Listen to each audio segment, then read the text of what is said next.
Then for us old lazy people who leave them soft ones back. I'm falling asleep. You mean you're gonna tell me something I don't know? Nope, I'm not. All right.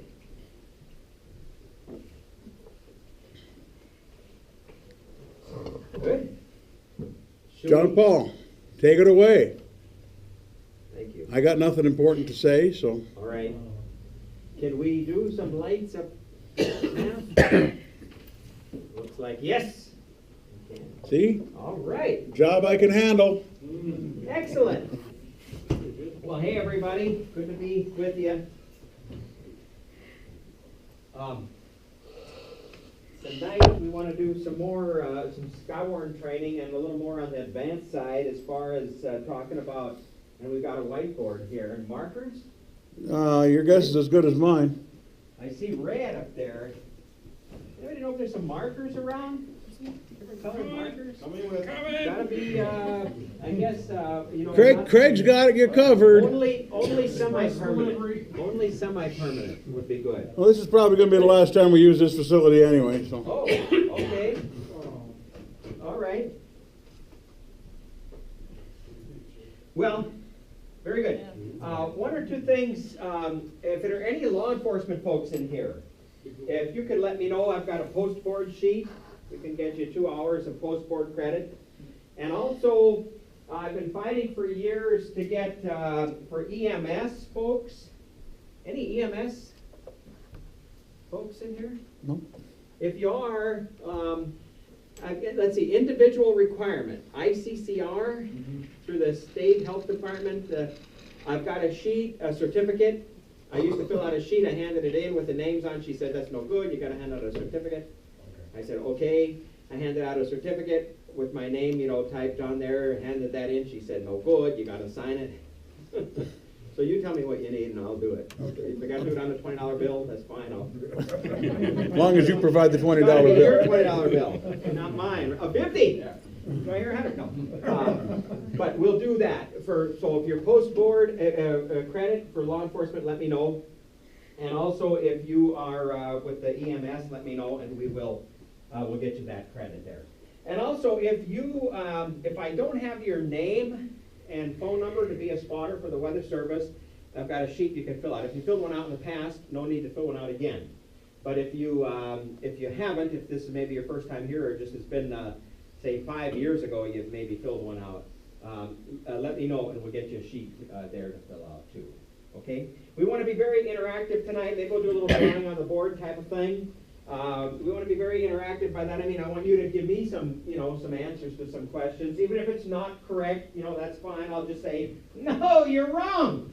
Why are you so wrong? No, I won't say that. No. We'll say, oh, you were so close. No matter how far off you are, I'll say, oh, you were so close. Right? This is so I'm John Paul Martin. If you yell, hey you, I got a question, get my attention, and we'll answer your question as we go, okay? This is a picture of a thunderstorm over Bismarck, near Bismarck last year. Couple question marks on the screen. What can somebody yell out about any of those question marks? Let's pick this one here. What's happening here way into the wall? Is it raining there? Yes, that's why it's dark all the way to the ground. How about in this area here? Yeah, I would say very little, if any, rain falling here. It's brighter. So if we had to say, where's the downdraft of the thunderstorm, the sinking air? Is that on the right side or the left side?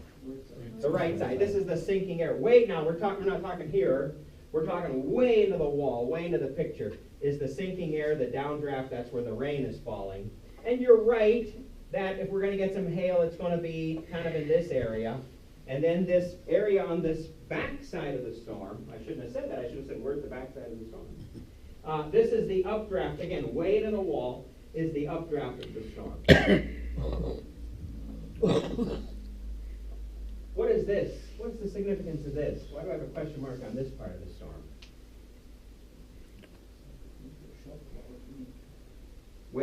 Where's the shelf cloud? Right there, that whole spot right there. Yeah, Coming from the base, right? here, Yeah, right there. here's the shelf cloud, absolutely, absolutely. Yeah. Well, what's happening here? Rotation. Absolutely.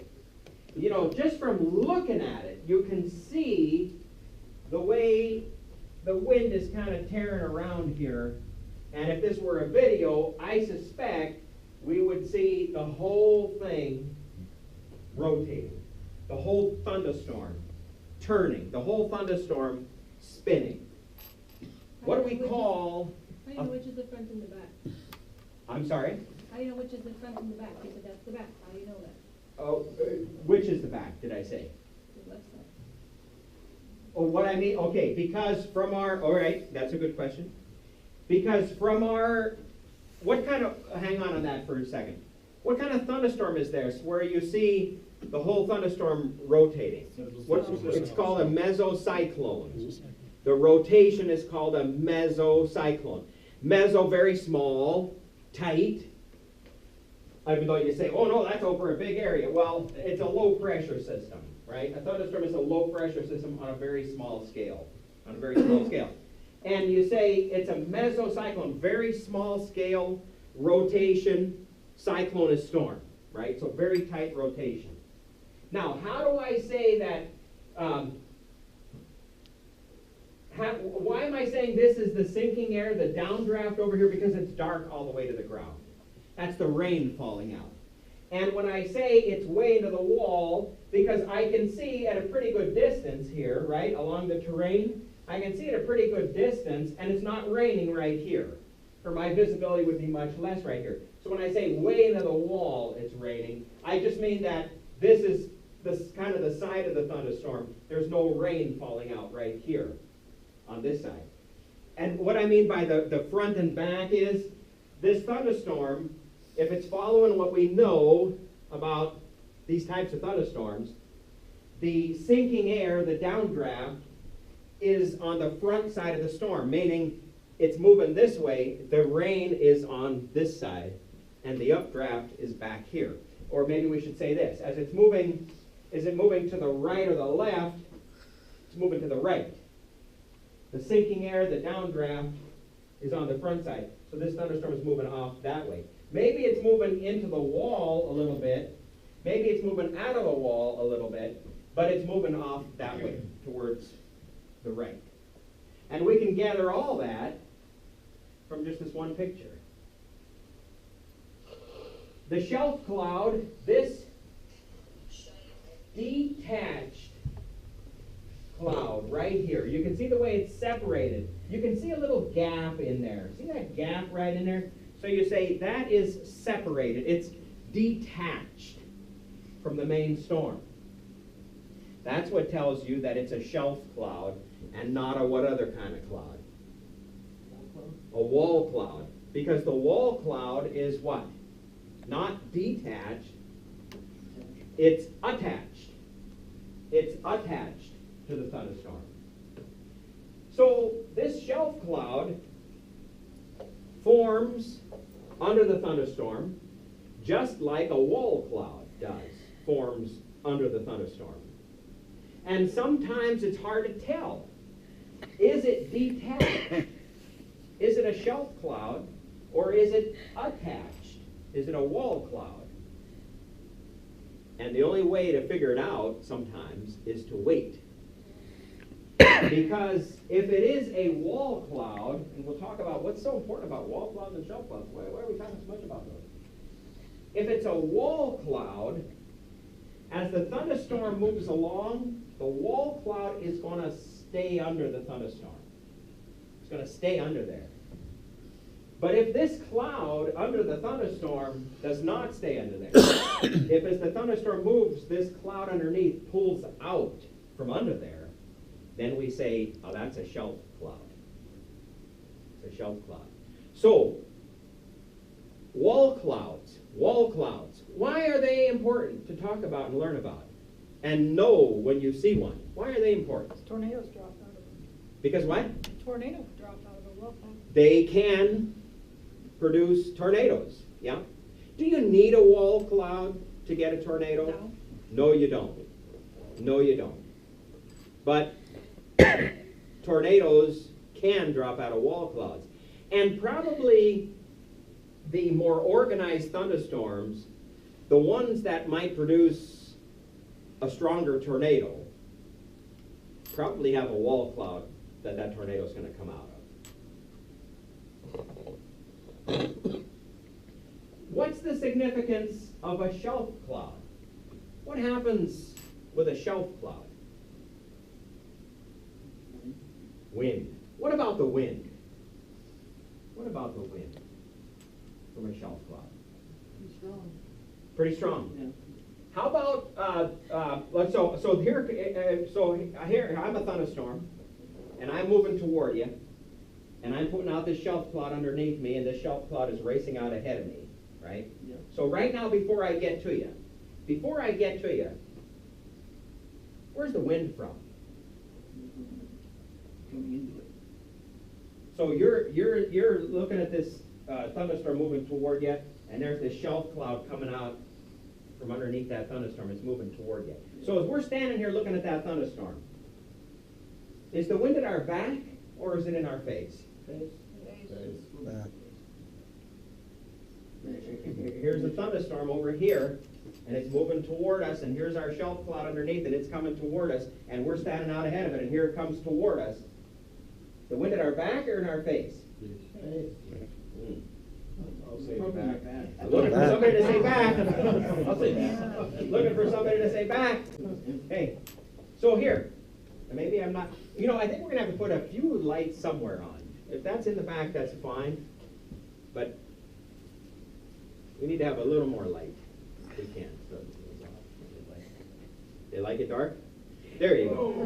All right. Woke them up. Or move on up. Okay, here's what I'm saying now. Here's our thunderstorm. We got this shelf cloud underneath it, and this shelf cloud is coming toward you. Before it gets to you, the wind is going to be at your back. It's inflow to that thunderstorm. Is it going to be a warm wind? Yes. Yeah. Or a cool wind? Warm. It's going to be a warm wind. It's going to be a warm wind, Feels the thunderstorm. relatively speaking, right? How fast is it going to be? Roughly. Who knows, right? But what do you, 10 to 20. 20, 30, something like that. Okay? So as I'm looking at this shelf cloud, let's do this. As I'm looking at this shelf cloud coming toward me, the wind is at my back. It's because I'm in the inflow to that thunderstorm, and it's a warm wind blowing into the storm. Now once this shelf cloud comes overhead, it's going to be a wedge-shaped cloud. It's going to be a wedge-shaped cloud. And it's going to probably, it's going to be quite long, elongated this way. I mean, it may go from there all the way over to there. It's going to be this kind of this wedge-shaped cloud coming at you. Wind's at your back, inflow, warm wind, 20, 30 miles an hour. That shelf cloud comes overhead, the wind's going to shift. Not at your back anymore. It's in your face. It's not a warm wind anymore. It's air that has cycled through the thunderstorm. It's now in the downdraft where it's raining. So it's moist air. It's cooler air, and it's coming toward you. So the wind's going to shift when that cloud comes overhead. Not at your back, it's in your face. It's not a warm wind anymore, it's a cool wind.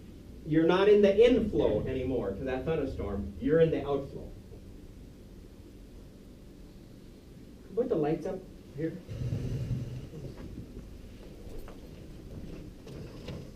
Now I'll wipe the rest of the room up. How about an eraser? Oh, come on, Hang JP. on, I got a napkin here somewhere. I always carry napkins because my house runs. All right. Now, I'll try not to use a used one. All right. So here's here's our ground. Here's our ground. Right? We got some more here, JP. Oh, great, thanks. Rich, thank you. Here's our thunderstorm.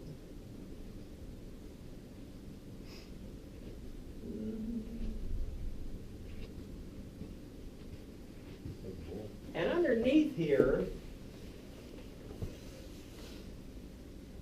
this funny looking wedge-shaped cloud forms.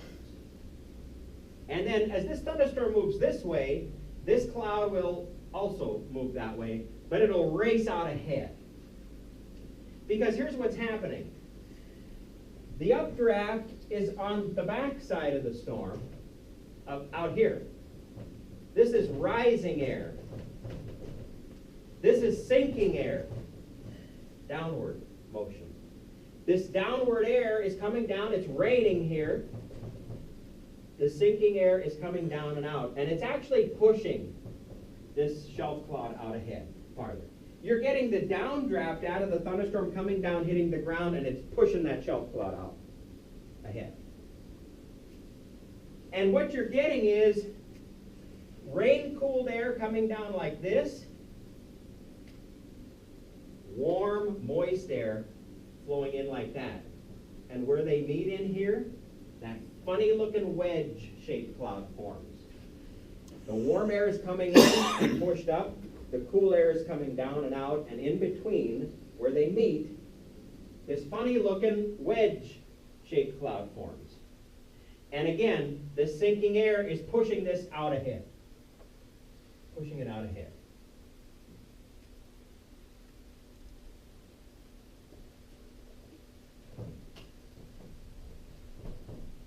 A wall cloud will form towards the back of the thunderstorm. And it's kind of a square or rectangular shaped cloud.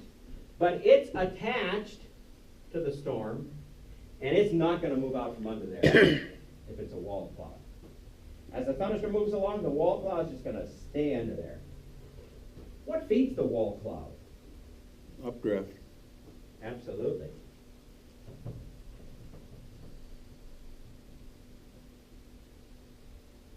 What color shall we use here? So we've got this updraft on the back side of the storm. In other words, the storm is moving to the right. So this is the front and that's the back over there. In other words, as it comes through me, right? The wall cloud forms here, and I have all this rain falling out on this front side.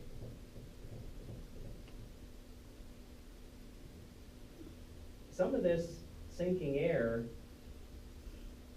comes down and gets caught back into the updraft. And that's what forms this wall cloud. It's a lowering cloud. It's a lowering of what, actually? Rain-free base. Yes. So here's our thunderstorm. Yeah, you have to answer some questions too. Here's our thunderstorm bottom. This is upward moving air, right? So no rain or hail falling out here. I can see daylight.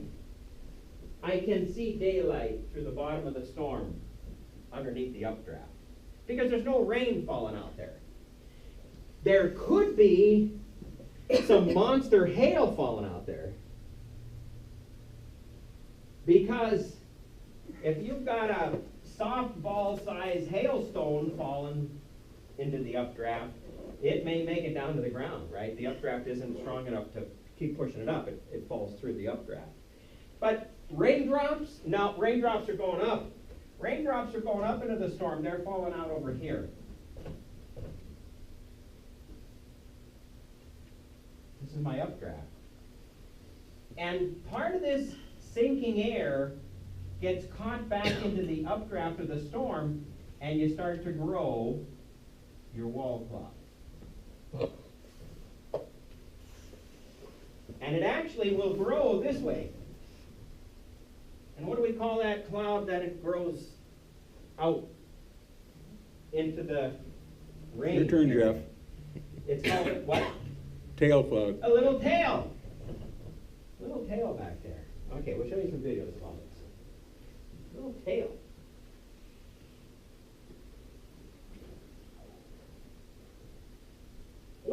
this cloud? Anvil. The anvil. It's kind of the top of the weather-producing atmosphere for the day. The top of the weather-producing atmosphere for the day. And really, nothing should be able to break through the anvil. And that's the top of the weather-producing atmosphere for today. But sometimes, doesn't some air flow through the top? And instead of that, you kind of get something like this up above the anvil. What do we call this? Overshooting top. The overshooting top. What's happening is this rising air has momentum, right? And it's buoyant. And so it gets to the top of the weather-producing atmosphere, and it doesn't just, oh, I'm going to stop there. It's got some momentum, so it's going to break through and keep going, and it'll weaken. You know, it'll weaken. But this overshooting top forms. Why is it, I wonder, that when you look downwind, right, the way the wind is going, downwind, the anvil kind of goes out farther downwind than what it does upwind. Is that significant? Can it be significant? It can be very significant. Yeah, see, this is kind of, it may even be above, but you got fast wind up here. Jet stream level or even higher than that, right? So as this air rises and hits the jet stream, it's pushed downwind quick. But some of it will also go against the jet stream. So the wind is blowing this way. And it'll kind of go against it a little bit.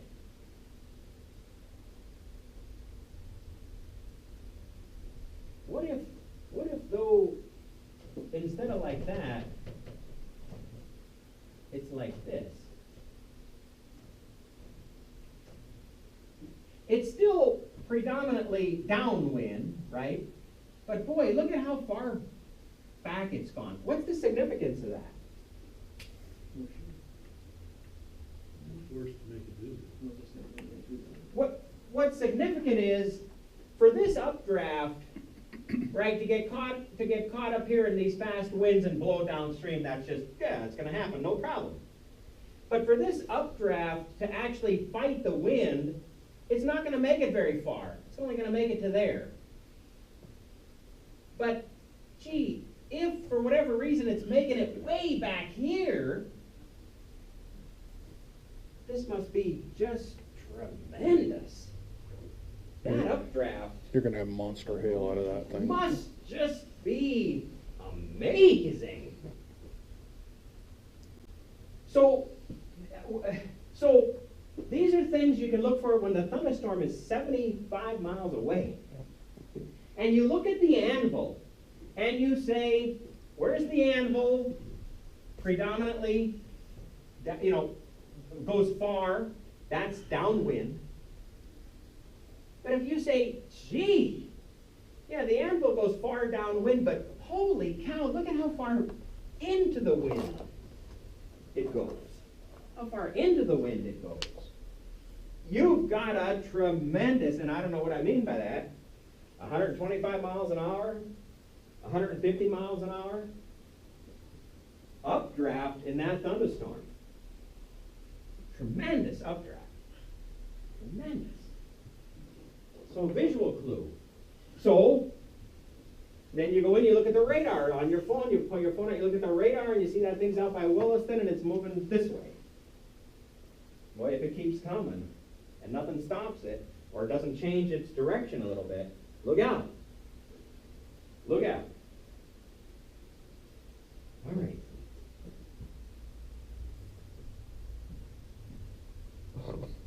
Just want to show you real quick so that you know the forecast area of the National Weather Service office in Bismarck. of 122 weather offices across the country, our area is the 9th largest of those 122 offices. So we've got a tremendous amount of area that we forecast and warn for. Tremendous amount of area. That shouldn't be in there. So what is a severe thunderstorm? What is the definition of a severe thunderstorm? 1 inch hail and 58 mile an hour winds. 1 inch diameter hail or bigger. A quarter is 1 inch in diameter. 1 inch in diameter or bigger. 58 miles an hour speed, wind, or more. We issue a severe thunderstorm warning. Okay? If you want to know how big we think the hail is going to be, how fast the wind is going to be, you need to look at the warning. And it'll tell you. $50, golf ball, baseball, softball. 60, 70, 80, 90 in the warning. We'll try and tell you that.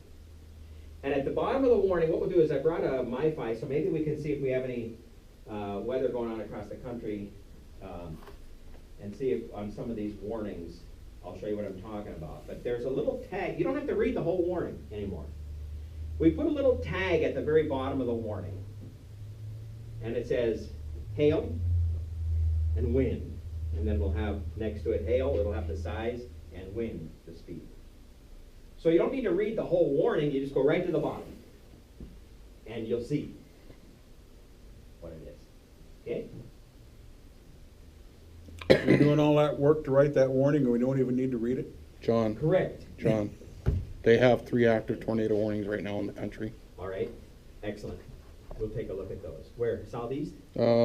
Georgia. Southeast? Yep. All right. Georgia! All right. Yes. I hate to admit it. You don't have to read the whole warning, just go to the bottom. But doesn't the warning also include the location? Oh, sure. Because if it's in Georgia, That's you're also not at going to the- get too excited That's about also at the bottom. You wanna know which way it's moving? That's also at the bottom. Yes, good point, yeah. No, you still wanna read the warning, right? All right. Somebody shut the lights off? Yeah, if you would.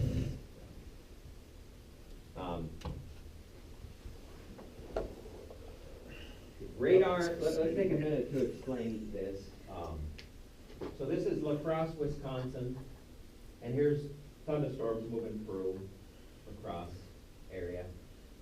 And this develops into a line of storms. So with a line of storms,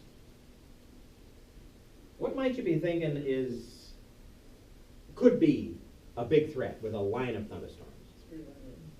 Wind, straight line, what we call straight line wind, yes. Yeah.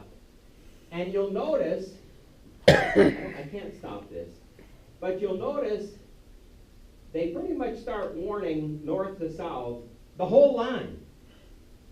They start warning the whole line. And whenever you see these warning boxes elongated along a line of thunderstorms, you should immediately be thinking they're warning probably primarily for wind. And do you notice down here,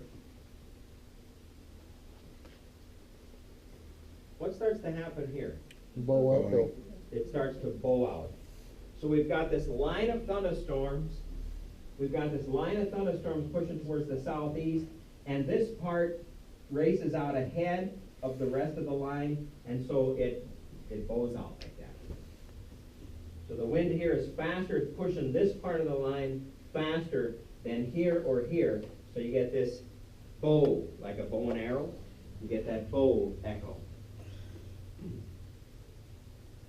Now, sometimes what happens, and I wish we had, another hour of this, but what sometimes happens right along this apex of the highest wind is it actually splits the line. And you get thunderstorms here. Which way did it go again? Thunderstorms here, where the wind just plows right through the line of storms, it kind of splits them. So you get a gap in the line at where the highest wind is. You don't have a severe thunderstorm, because what's the first thing you need to be a severe thunderstorm? Well, Thunder. you need thunder, you need a thunderstorm. First, you need a thunderstorm. You cannot have a severe thunderstorm if you don't already have a thunderstorm. The other thing that happens with these oftentimes is, and this is a big challenge for us, is why is this line pushing out faster than the rest of the line? What has happened? Where has the wind come from? The wind has come from up here, jet stream level, pushing down at the line of thunderstorms.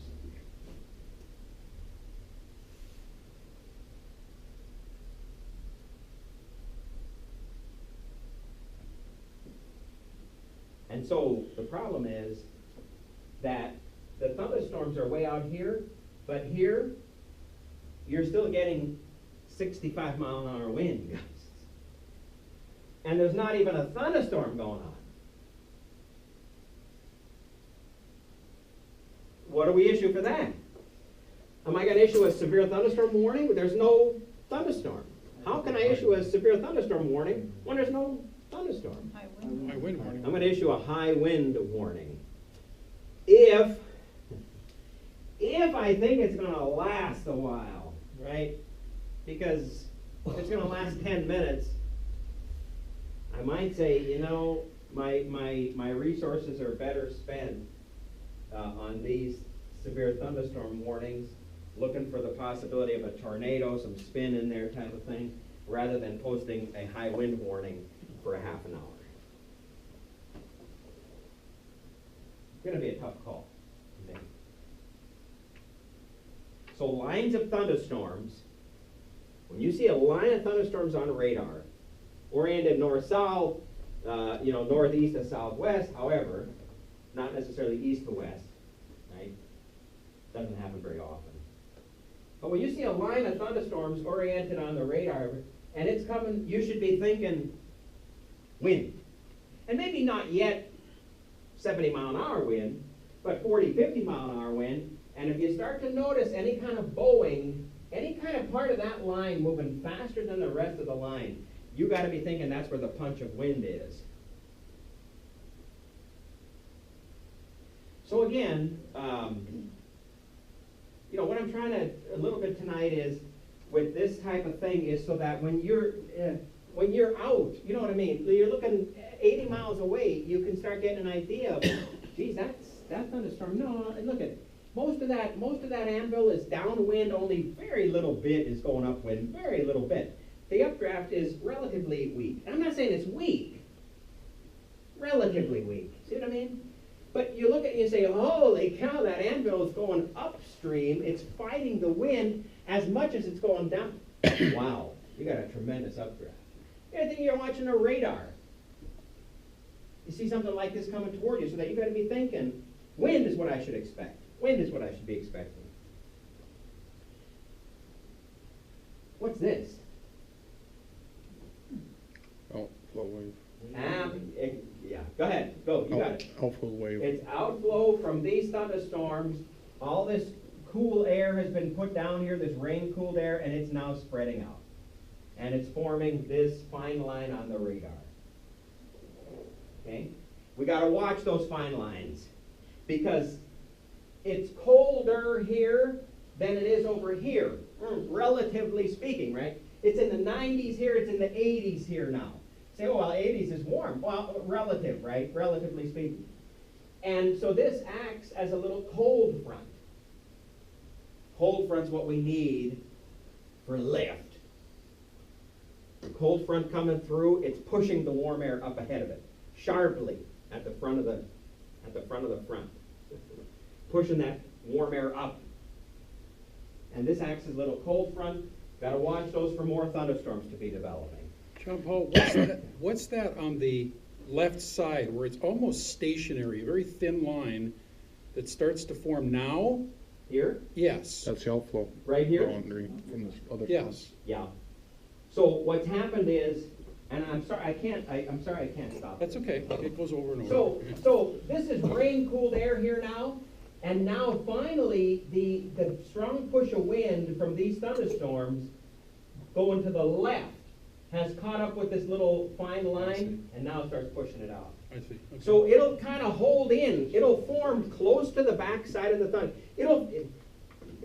You may not even see it form, because it's forming in the line of thunderstorms. And then all of a sudden, it's not really even moving backwards. The line of thunderstorms is moving away from it. Right. And as the line of thunderstorms moves away from it, the thunderstorms are putting this wind out, right? And it's not, like, predominantly, the wind is this way, right?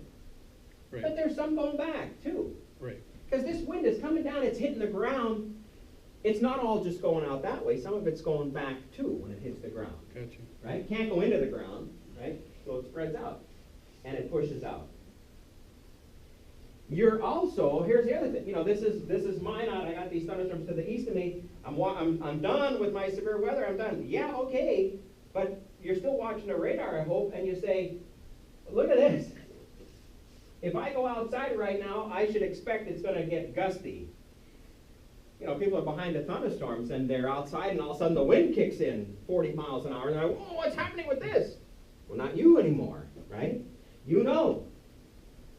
You gotta watch for these.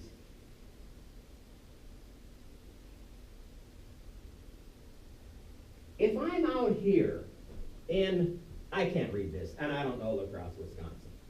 If I'm out here, Jefferson, whatever that town is, and I'm looking at this line of thunderstorms coming toward me. I'm here and I'm looking at this line of thunderstorms coming toward me.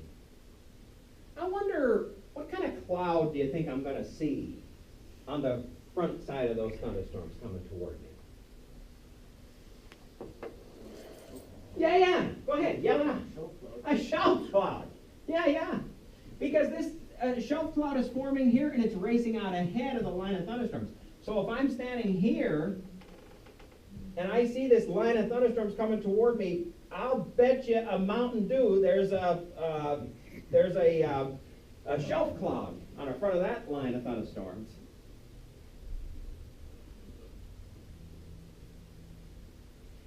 And look at, folks, the little yellow boxes on here are severe thunderstorm warnings. The red box there somewhere is a tornado warning. Okay? But watch the small boxes, now all of a sudden, oh man, I need to warn the whole, and now look at this one. Holy cow. Why did they orient this box the way they did at the very end of the scan here? Right here. That is a huge severe thunderstorm warning. Why? For wind. You're not kidding. And look at this, right at the apex of the, in other words, I'm going to be honest with you. I'm always honest with you, you know that. But there comes a point where something like this, I cannot issue a severe thunderstorm warning, severe thunderstorm warning, severe thunderstorm warning, severe thunderstorm warning, severe thunderstorm warning. It is too much. Number one, let's think of the forecaster. I now have issued 5 severe thunderstorm warnings. Every one of those demands an update at least once before it expires, and then when it expires. How am I going to have time for that? Now let's think of the public.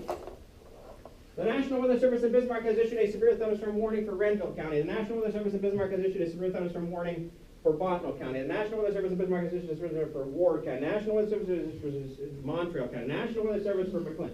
It's like the public. Hey, let's think of the public.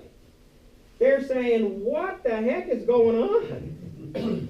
They are thoroughly confused. And then I'm going to issue it for Western Ward County.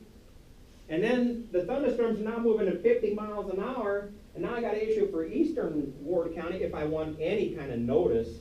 If I want to give you any kind of notice into Minot, 15, 20 minutes. I just issued the warning for Kenmare. And everybody in Minot is saying, oh, that's Kenmare, that's not us. And then 10 minutes later, I'm issuing it for Minot. Well, I thought it was for Western, I thought it was for Kenmare area. So there comes a point when you say, do you know what? Issue the warning from the Canadian border to Washburn. Basically, the whole line. The whole line's warned. The whole, and it's gonna be a mess, because now it's gonna have 15 towns with arrival times. You see what I mean? It's just not good. I may actually take out some of those towns because I say, I just can't provide the service that I really want to provide. The situation is just too complicated. And by issuing 5 warnings, I'm going to make it even worse for the general public.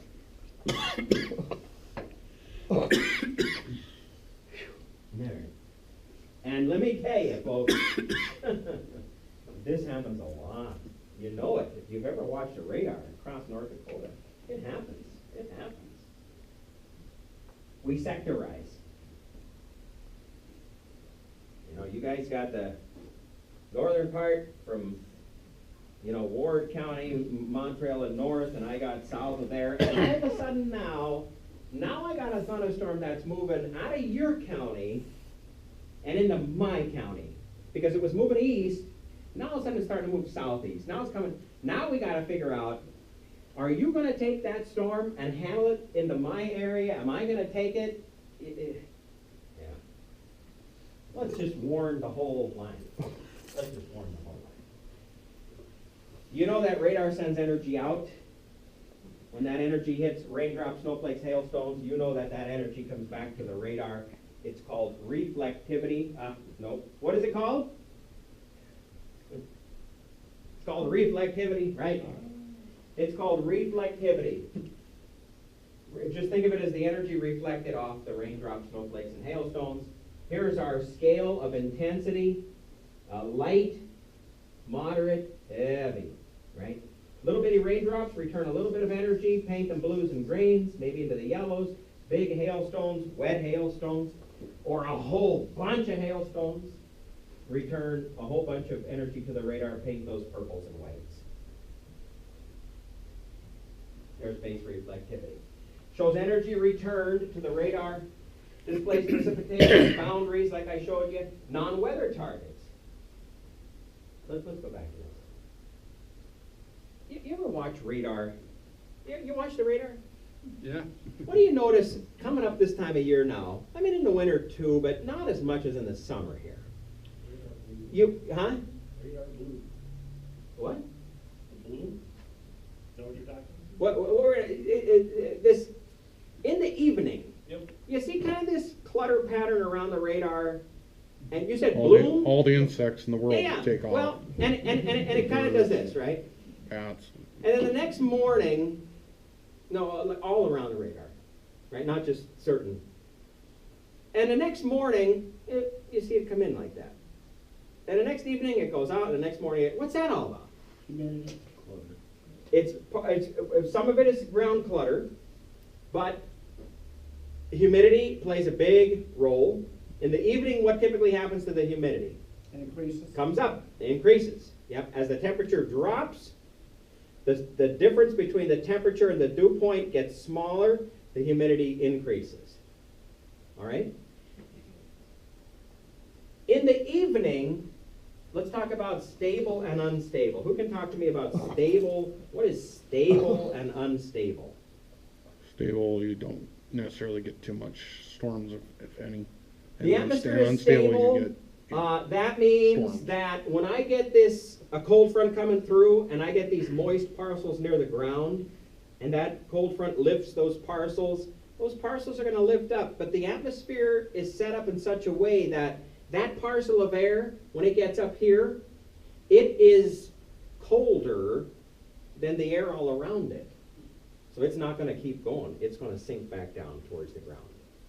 That's a stable atmosphere. This parcel of air, as it rises, it gets up here, 20,000 feet. It is still warmer than the air all around it. It's going to rise, keep going. Gets up to 30,000 feet. It is still warmer than the air all around. It's going to go to 40,000, something like that. That's unstable. In the evening, as the boundary layer, that's near the earth, the lowest layer just off the ground, right? As that layer near the ground cools off in the evening, typically, right?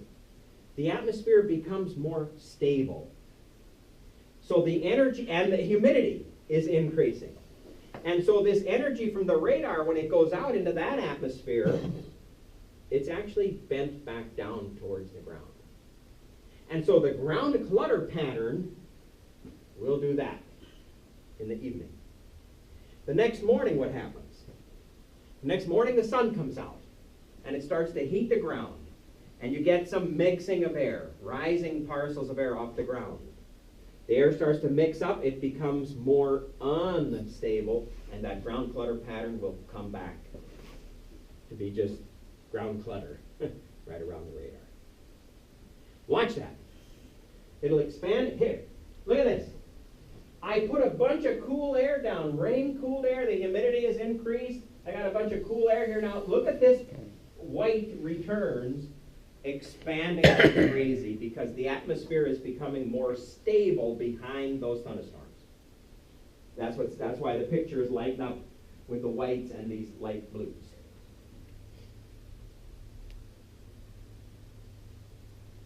All right.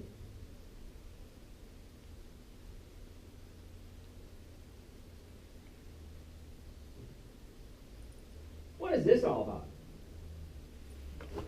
Storm velocity. Yeah. Velocity. What are we doing? 751. Okay. Velocity. This is Nebraska, Grand Island, Hastings. Somebody tell me, please, where's the radar? Oh my Yep, God. thank you. Good. Right there. I don't have the scale on here, I'm sorry, but the darker greens is lighter wind, 10, 15. The brighter greens is higher wind, 20, 30, whatever. Same thing here. See these dark reds? That's 10, 15, 20. See these brighter reds? That's 30, 40, whatever it is. Okay? So what's happening? What is this showing me? You said the velocity? Yes. What is the red?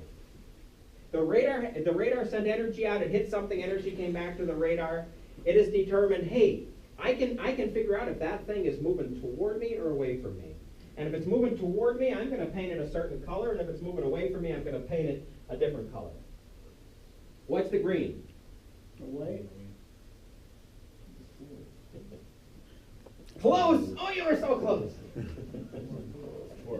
You know what? It's the opposite in my personal opinion. When I think of something bad coming toward me, I think of red. That's right.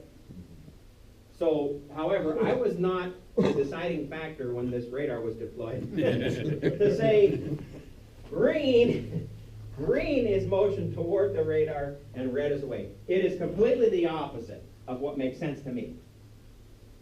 When I see something bad coming, I say, oh, red is coming toward me. In this case, not so much. Green is toward, red is away. So what's the surface wind through this part of Nebraska today? From the northeast. From the northeast to the southwest. It's a northeast wind through Hastings today, whenever this is. Now, all right, here we go. On the left, right here, the screen is split.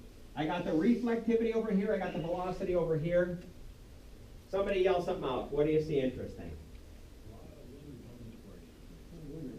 Okay, I should mention to you, the radar is the Minot, what we call the Minot. Of course, we know it's not in Minot, but we call the Minot radar. So it's over here.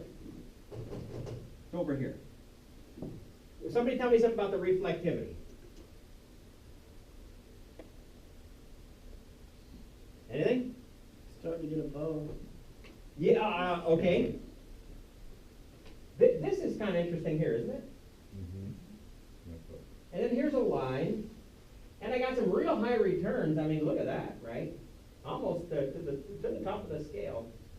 Got some real, what'll happen is it'll go up, flip, and come back up this way on the scale again. Near Watford City, near Williston, and up near Grenora. What can you tell me about the velocity? It's pretty high south of the. Here? Yes. Yeah, you're not kidding. How high are we? Light blues, my goodness, 65, 70. Knots, you're talking 80 miles an hour. Radar is here. So red is away, green is toward, and blues, okay? So this is what's happening. Now, this is not a huge tornado. Not a huge tornado. It's not even a huge supercell thunderstorm. But from these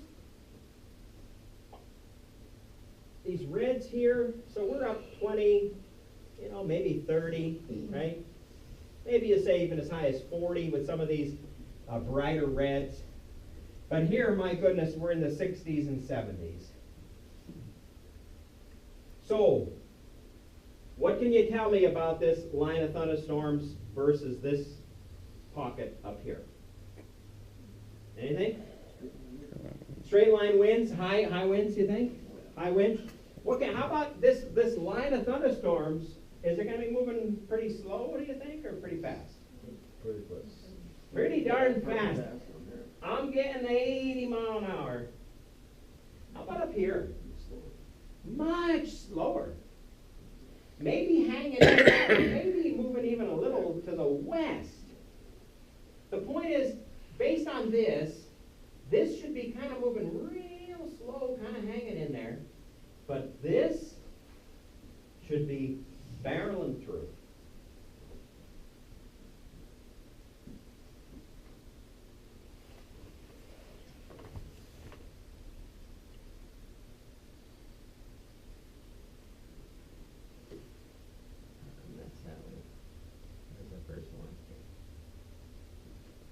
Let's see if you're right.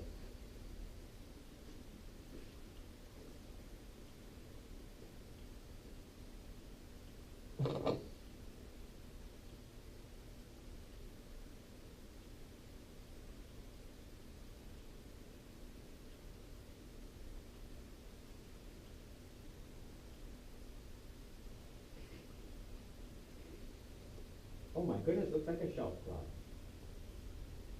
Where might I see that shelf cloud? Right here, right here, right here, right here, right here, right?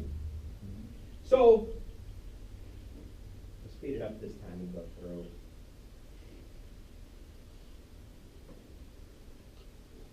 Okay. So, this part of the line moved from the Montana border to east of Watford City, and this moved 15 miles up, very, very short distance. Again, from looking at the radar, you might be able to figure that out. Looking at the velocity scan, you might be able to figure out that type of thing.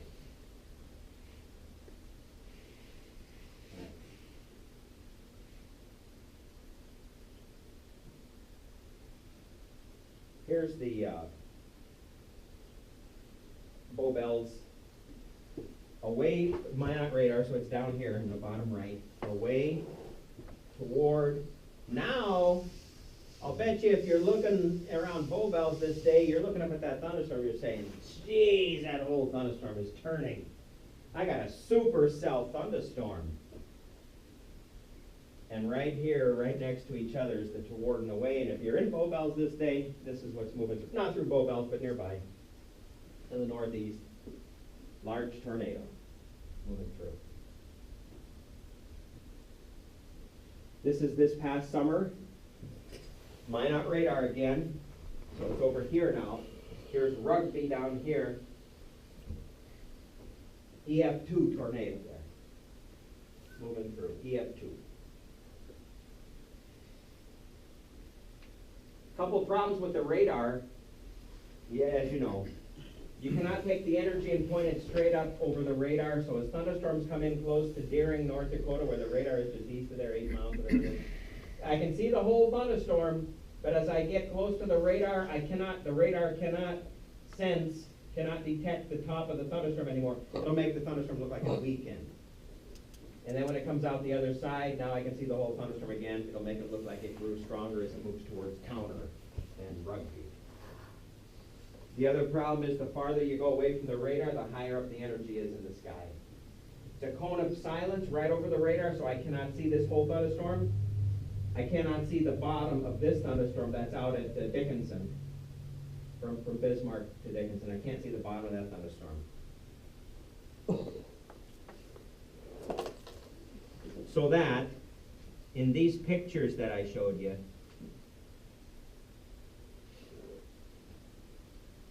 when the radar is showing, let's just call 80-mile-an-hour wind from Sidney, Montana to Watford City, North Dakota, that energy this far out from the radar is up at about 4 miles above the ground. The lowest slice off the radar, the base reflectivity, by the time you get to the Montana border from the Minot radar, that energy is up at about 4 miles high in the sky. So when the radar is showing 80-mile-an-hour wind at Sidney, Montana, it's not. It's showing 80-mile-an-hour wind 4 miles in the sky above Sidney, Montana. The question is, how much of that wind is making it down to the ground? When the radar shows high reflectivity, high up in the storm, again, this is 3.5 miles high in the sky near Watford City, that the radar is detecting that large hail. What's the size of that hail going to be when it hits the ground? Because it's going to be melting when it comes down, right? All right.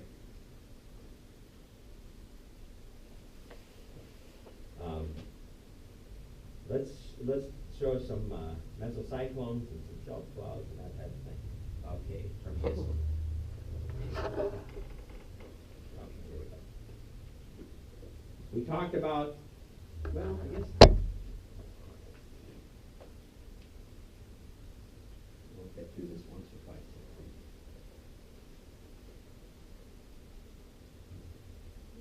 Where's the inflow to that thunderstorm? Oh, yeah, you got it. Look at that. Whoa, right in and spinning up.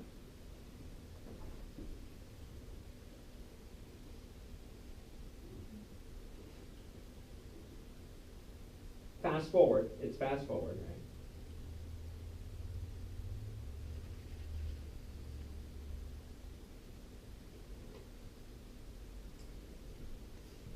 If you, I hope this phone number is not important. Oh, ha, ha, somebody wrote with a burn mark on there. That wasn't you, Johnny. All right. Here's the thing. Want lights, John? Yeah, sure. Rick, thank you. If you want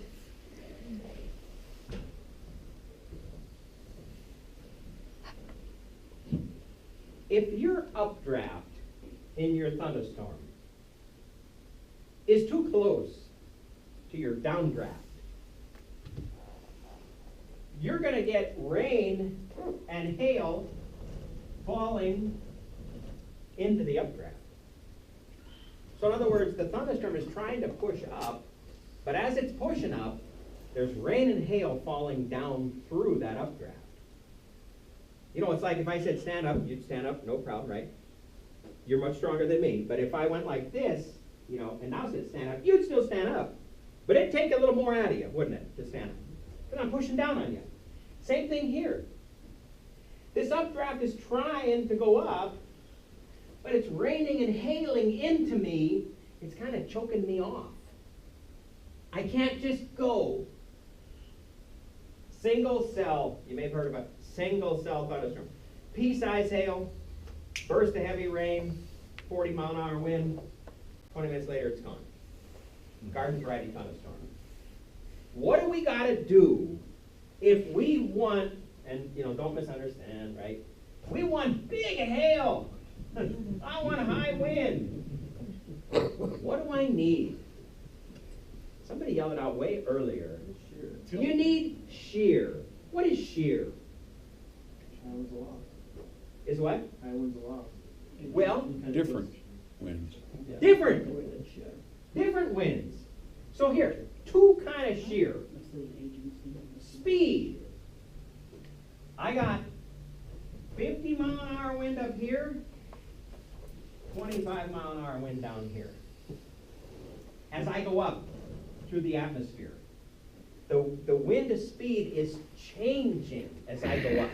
That's called shear. And in this case, it's called speed shear. Here's what's going to happen. See? Horizontal rolls. You're going to get this happening in the atmosphere. And when one of these horizontal rolls runs into a thunderstorm,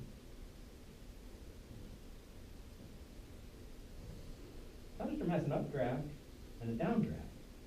So these horizontal rolls run into a thunderstorm and they're tilted. And they're pulled up by the updraft and down by the downdraft. Right? What's the other kind of shear? Direction? Yeah. Yeah, don't be afraid, yell it out. You got it. So I got a south wind here and a southeast wind here and an east wind up here.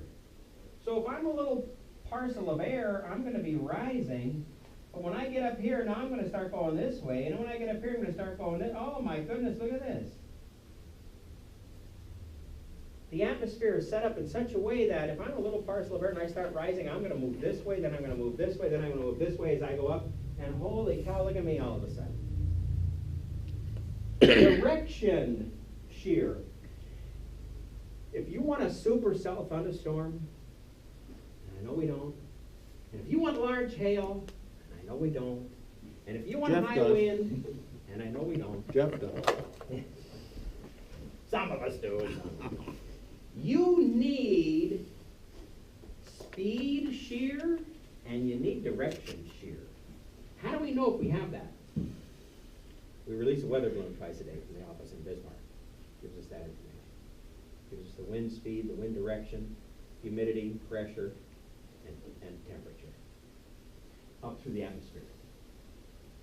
Can you have too much of a good thing? Huh? What do you think? Rick, can you have too much of a good thing? Oh, yeah. You bet. Here's my updraft. And man, out here I got a 70 mile an hour wind blowing through. I'm cutting the top off of this guy. He ain't getting through me. I'm not going to grow very tall. Can't. Too much to fight. Too much. He's going to get up here, sink back down. Too much shear. Too much direction shear, too much speed shear, yes, can happen. Can happen. But if you want a supercell storm, the reason you want shear is this. Because if I have 20, 40, 60, my updraft is going to grow and it's going to do this. It's going to tilt over. And now what happens to my rain and hail? Oh, it's falling out way over here. Sinking. The updraft just can go. It is not raining. It is not hailing into the updraft. It can just go. So you want shear, not too much. You want to tilt the updraft, but not too much. Not too much. Why don't we take just a 4-minute break for you to stand up and go to the bathroom or get a drink or what you need, and then we'll come back just to stand up and stretch. Okay? A couple things is, again, just to, I don't repeat, but this is great from the picture. Oh, where did you go? Yeah, right there. Okay. Down and out, shelf cloud. Down and out, shelf cloud. In and up, wall cloud. In and up, wall cloud. Little skeptical on the picture here. You know, there's a gap in the cloud, so it doesn't show much vertical, so I said, gee, I think if anything that's a shelf. And a fella said this little tail over here. And I said, was that flowing in? And he said, nope, it was down and out. Shelf. Al, all right, Rick, please. Look, Yeah. now, this is a great video here that I know we showed you last year, but it's still about the best one of a shelf cloud. It's fast forward, of course. Here it comes. And then we really speed it up. Oops, I'm sorry. Girls, get that for you. For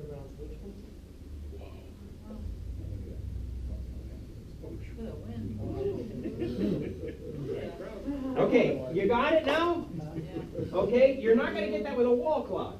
The winds at our back, 20, 30 miles an hour. Here comes this thunderstorm moving toward us. What's this funny looking wedge-shaped cloud? It's a shelf, so I should expect the wind to shift. Not at my back anymore. Here it comes in my face. It's not a warm wind anymore. It's a cool wind, and it's not 20 or 30 miles an hour. Here it comes. Enough that, and it's dusty. These are not all tornadoes, right? That's dust. Dust. All right. Good. The other shelf clouds I have, whoops.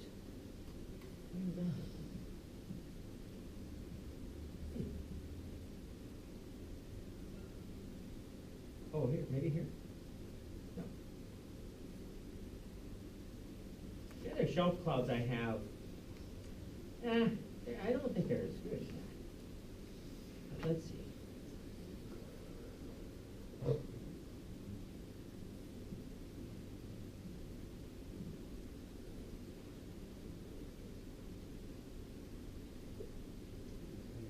Okay.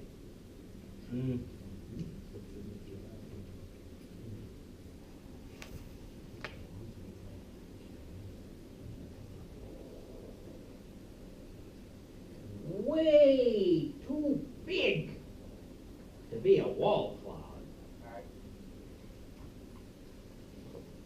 Wedge shaped. Oh, wedge.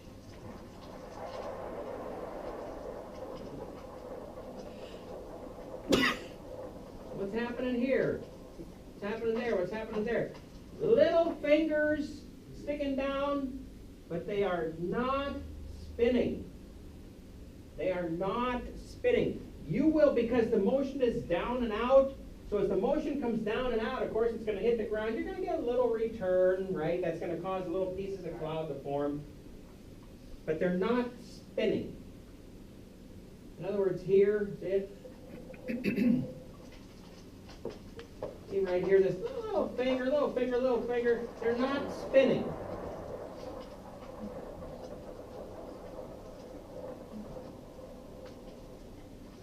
That's our wedge-shaped shelf cloud. Way too big to be a wall cloud. Way too big.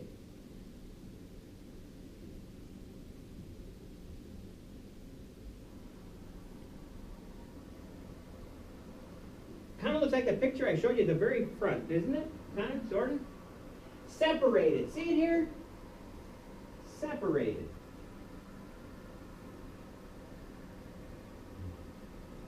Bright sky. Updraft. Bright sky, updraft. Way into the picture, cloudy all the way to the ground, gray or black, or raining.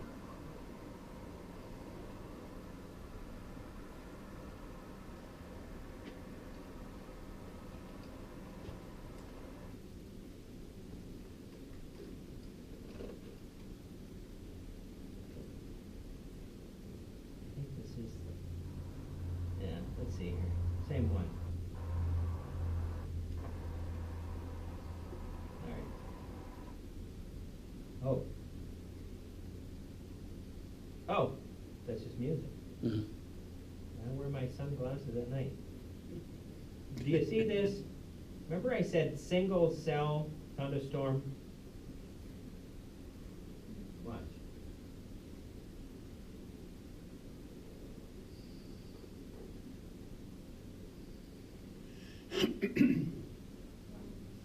Updraft, downdraft. Too close together. Too close. The updraft just can't get it going. Look at this. Look at how it builds up and then it kind of collapses. get going. The updraft and down, you can see it raining here, way into the, too close. And here, this rain-cooled air is coming down and undercutting the inflow. Undercutting the inflow. Right. Single cell, little bit of small pea-sized hail, 40 mile an hour, heavy rain, just like you do, just like a normal everyday thunderstorm, right? Show you this one here. Rotation on the storm scale. Now, you know, from there, can you see the way we're kind of a little tilted over?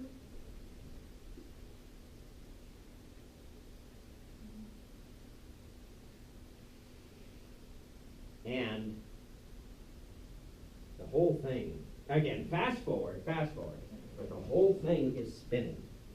The whole thing is spinning. All right. Now, I want you to compare those to some wall clouds here.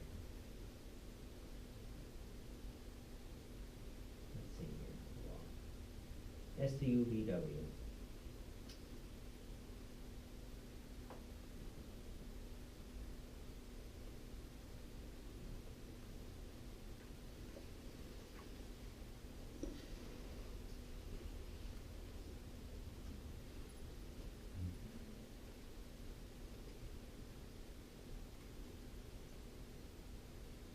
Bright updraft. This is our tail forming that is going to point to the rain. The downdraft is over here. The rain-cooled air is coming down and it's being sucked back into the thunderstorm right there. The air is so moist, lift, getting a cloud form sucked in. Little cloud form sucked in, little cloud form sucked in.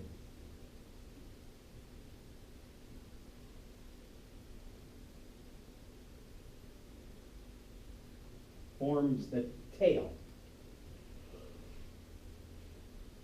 You were to see that, you probably think it's a tornado forming, wouldn't you? And folks who've never been to training are not going to think it's a tornado. They're going to say, look at that tornado.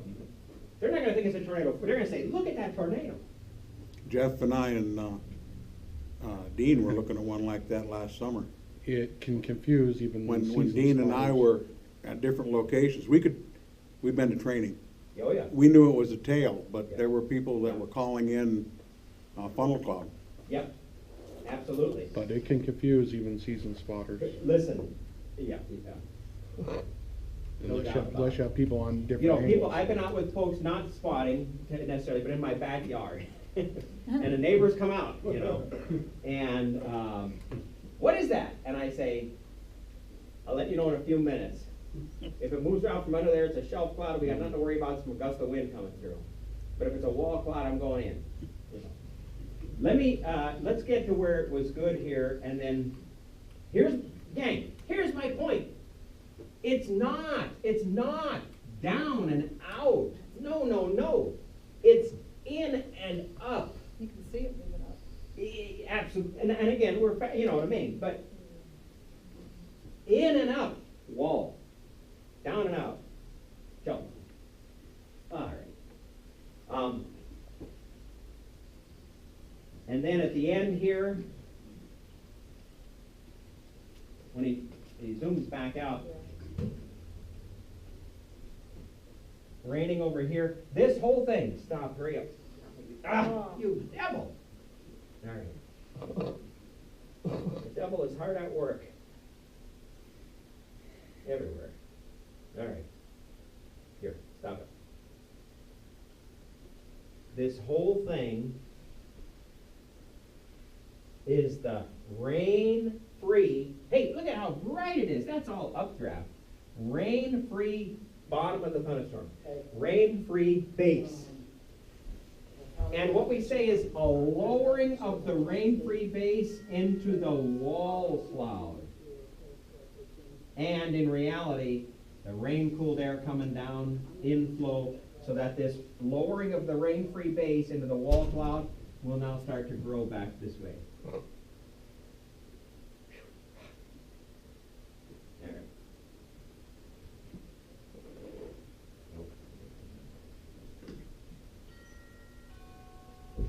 Let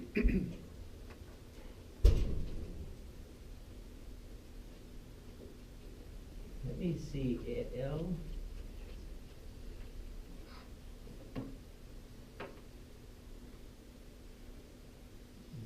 I thought it was large shelf, I thought it was on there. Okay. Oh.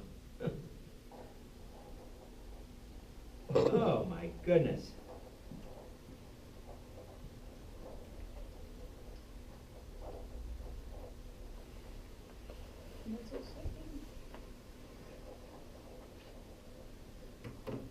That is one heck of a mesocyclone. And this is the inflow, the tail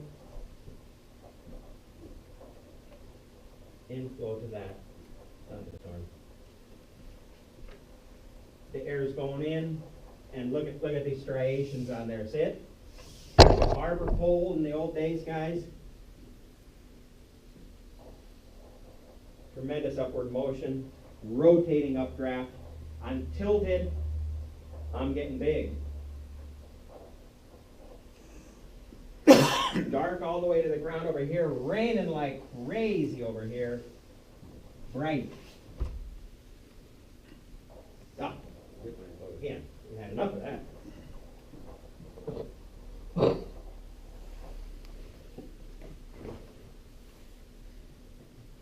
So let's see.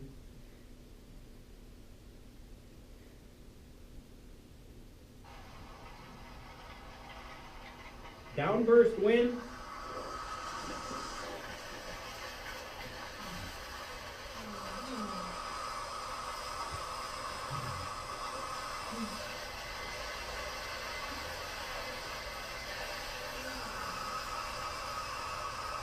So it was windy, right? A little bit.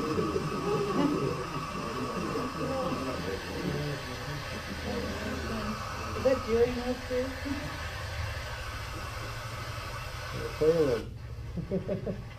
Some hail, it's windy, but the bottom of the thunderstorm just dropped out over there. Downburst, now look at it.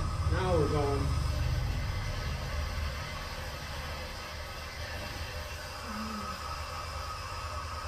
How fast you gonna radio in, I wonder?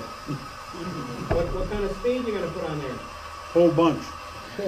Whole bunch. Is it, do you want me to have a warning out for that, Rick? Is that a severe thunderstorm? Well, the thing is, it happened so quick you couldn't get a warning on. Yeah. Yeah. By the time you got the warning, it'll be done. It's up there. It's severe. I don't know what the speed is either, but it's about 58 miles. I hope we can agree on that.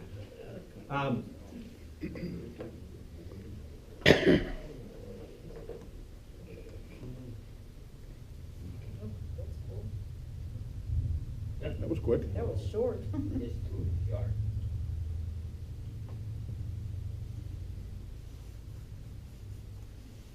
It's almost going up as fast as it's coming down. Is that a downburst? Yep. And it's a wet Wet downburst. one. And I suspect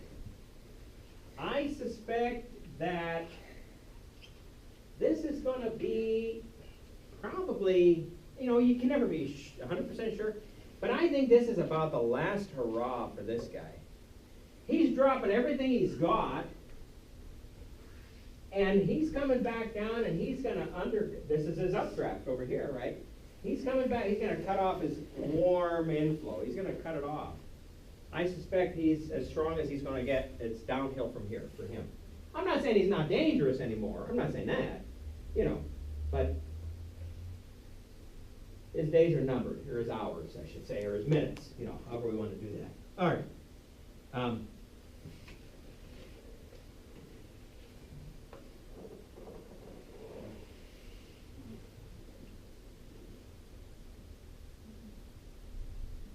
Wet.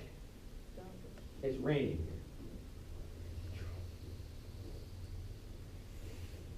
here. I've got, let's see. This is very interesting. This is from a long time ago. Bowman County.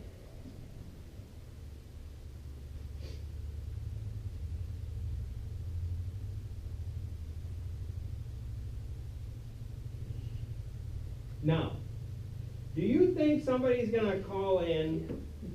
What do you think? Yeah. Do you think somebody's gonna call in and say, I see a tornado? Serious? Oh, You yeah. know somebody's gonna do that, Yeah. right? That's solid rain. And it's a big tornado, I'm telling you, they're gonna say. And this is where I'm gonna be scrambling, if this is happening up here. Any of you guys out? Can you please, if the net control's not up in Bismarck, because there's nothing going on in Bismarck, can you please call me on the telephone and tell me that, no, you're gonna get a call. You're gonna get a call about a big tornado, but I'm telling you, it's not. And here it is hitting the ground, and we're pushing out, right? Rain foot. Rain foot, have you ever heard of that? Here's the heel, your toes sticking out that way, not the best video. If it was a little, farther out, you'd see better. Again, you know what's important sometimes? A negative report. To call the weather office and say, you know what, guys, let me tell you what. First of all, I'm going to identify myself. I'm a ham radio operator. I've been to training. JP's come up. He's tried to do a little more advanced stuff for us. I think I know what I'm talking about here. You're going to be getting reports of funnel clouds. But I'm telling you, from what I can see, my perspective, here's where I am. And I'm looking at it, and there are fingers sticking down, but those fingers are not spinning. That's going to be great information. Because then when we get a report of a funnel cloud, I'm not going to completely discount it, right? But I'm going to say, I don't have it on radar, and we just had the call from the hams. We're expecting to get funnel cloud reports, but we don't think they are actual funnels. I'm not going to issue a tornado warning, in other words. Let's go to the,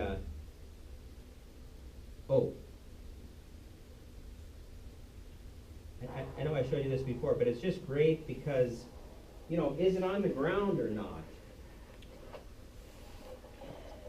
Told these people to get underneath, man. This thing's coming right at their house. John, excellent. It was in the right spot at the right time here. Debris on the ground over there. It's hard to see because my window, but the tornado's right here spinning right in front of me. Right there.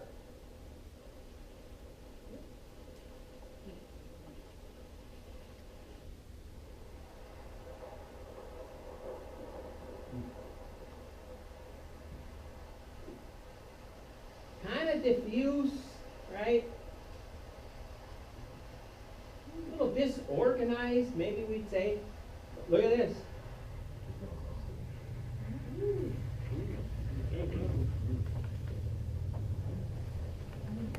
Now watch when it comes into the farmyard. This is just a mile or two north of the South Dakota border, south of Bowman. All right, watch here. Picking up some dirt now. Now it's going to hit something. Right there. Oh, there we go.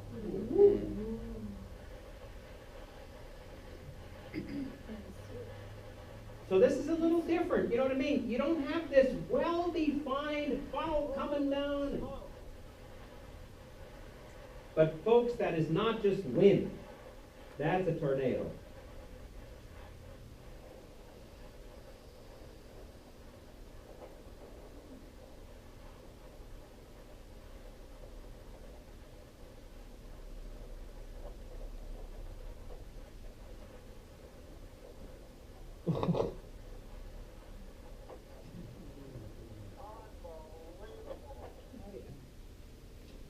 Now, is he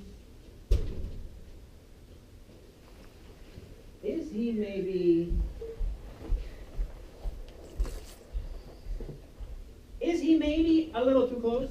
Yes. Yeah.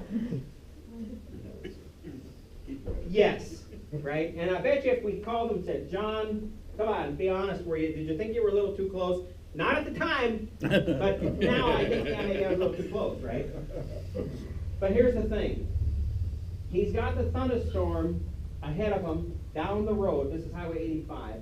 He's got the thunderstorm down the road. Here's our tornado on the backside of the storm, and it's kind of, he's staying behind it. See what I mean? As it kind of moves towards his left, he's slowing down. He's still, I think too close. And you got to be careful when you see a tornado that you don't focus so much on it that you miss what's going on around you. Because there could be another one. Or Right. a couple. or a couple. Not only that, the debris that might come out of The that. debris could come back, absolutely, yeah, yeah. So if you think he's too close, I've seen some chasers just earlier this month down in Texas got yeah, really close. They were deploying probes. They got away with the probe they dropped it within 15 seconds Well, of the probe hitting it. yep, Tornado went through, took the probe. yep. I would say the 3 chasers were within about 5 seconds after that tornado hit that spot. And they were just zinging by it like 100 miles an hour. They take too many chances. Was it last year when they had that tornado in Watford City? Yes. They got a real close view of that. Well, here, you wanna see that one? That was unbelievable video of that. See that? Yeah, there it is. Incredible. Are these guys too close? Yes. Oh my God, they didn't In even. their underwear and with no shoes on, I'm just saying. And they're in In a a trailer tornado park. magnet, mobile homes. Multiple strikes against them.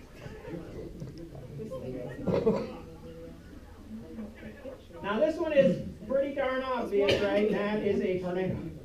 That was classic.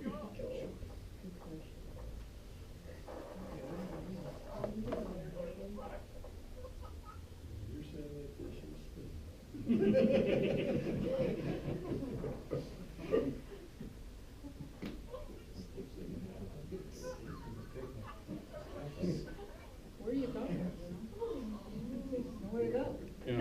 And that thing could turn on a dime easily and hit right towards us. Let me ask you a question now.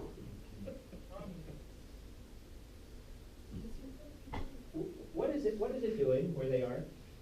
It's moving away. It's raining. So close to a tornado? Anything odd about that?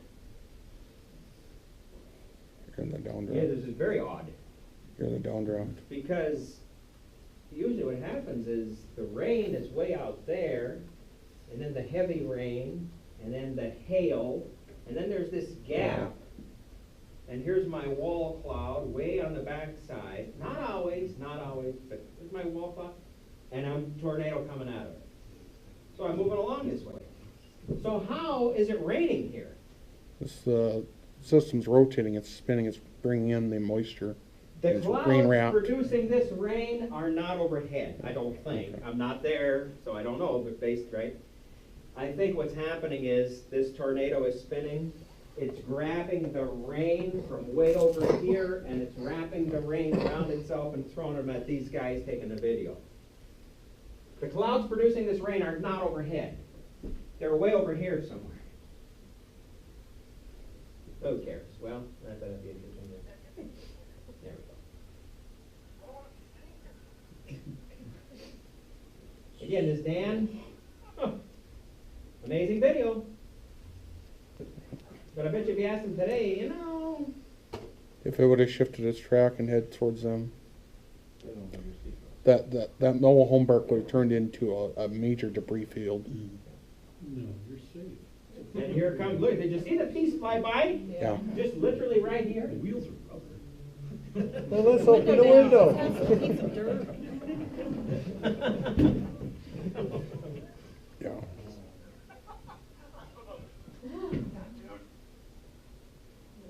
People, even with their seatbelts on in vehicles, been pulled right out of the vehicle.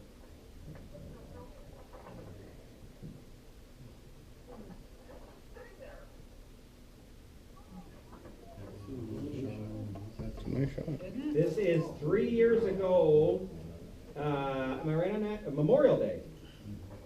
It was Monday, May whatever of 2014. So we're coming up on a 3-year, of course, I don't know what day of the month Memorial Day was back then, 26th or something I want to say. I don't know.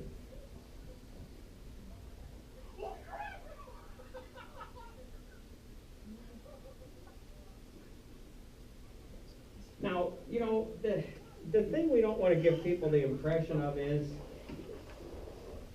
you know, so I can do this now, you know what I mean? And I'm gonna be okay. I can sit in a vehicle right next to a tornado and take video and I'm gonna be okay, just like these guys. Well, maybe you are and maybe you're not. that's the danger of showing, you know, this to. I'm gonna show you, this one. It's long, so we're gonna, I'm gonna stop it, and then we're gonna, it's too, you know, slow. Okay, so here's our thunderstorm. We're on Highway 85, 10 miles, I don't know, 10 miles south of Watford City. We're driving north. Our thunderstorm has crossed us already. Here's black. It's raining over here. Our thunderstorm is over here. We're in the updraft. And we got a wall cloud here.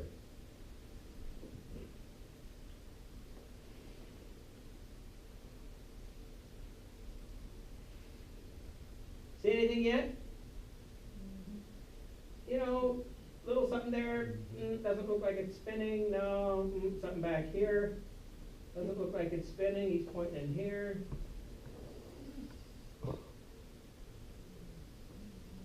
Something I'm looking at the ground. hanging down over here. You're looking at the ground to see is there Yeah. anything on the ground. That's Mhm. very good. Very, very good. This kind of got a little disorganized. Oh, something here. Just got to watch it because it's a wall cloud. I'm expecting to see a finger come out of there. Or in other words, I shouldn't say that. I should say if a finger comes out of there, I'm not surprised. Let me put it that way. Right? Something over here, but that does not look like it's spinning. How can you tell it's a walk? The shape, we're on the back side of the storm, and it's in the spot where you would expect to see a wall cloud.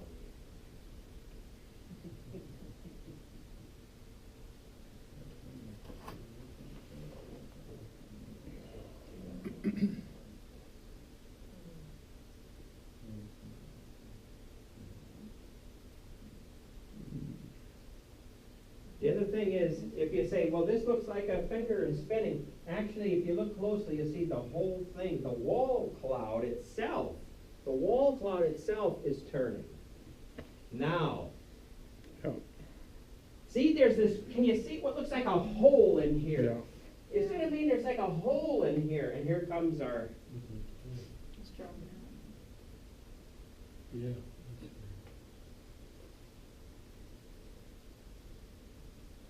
let's go a little bit here. Mm. Anything on the ground yet? Kind of hard to tell because this hill, the horizon comes up here, and I can't tell for sure. Well, let's go take the semi through it. I would definitely, semi should stop. Well, he did pull over. Yeah.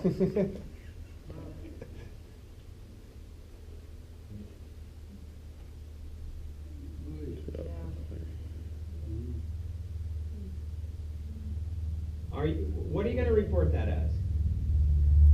Tornado? I sure would. He came through some wind there. See how he's missing part of his, The moment I saw the funnel, I'd report the funnel, yeah.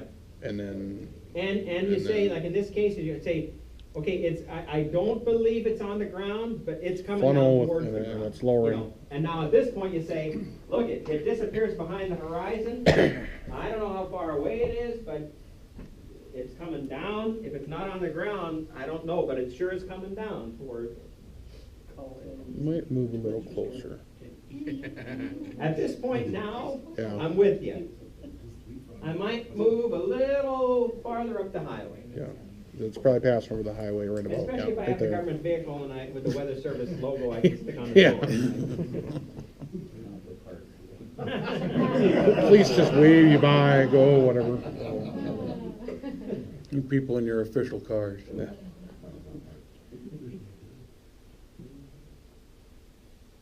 Now, do you notice any difference?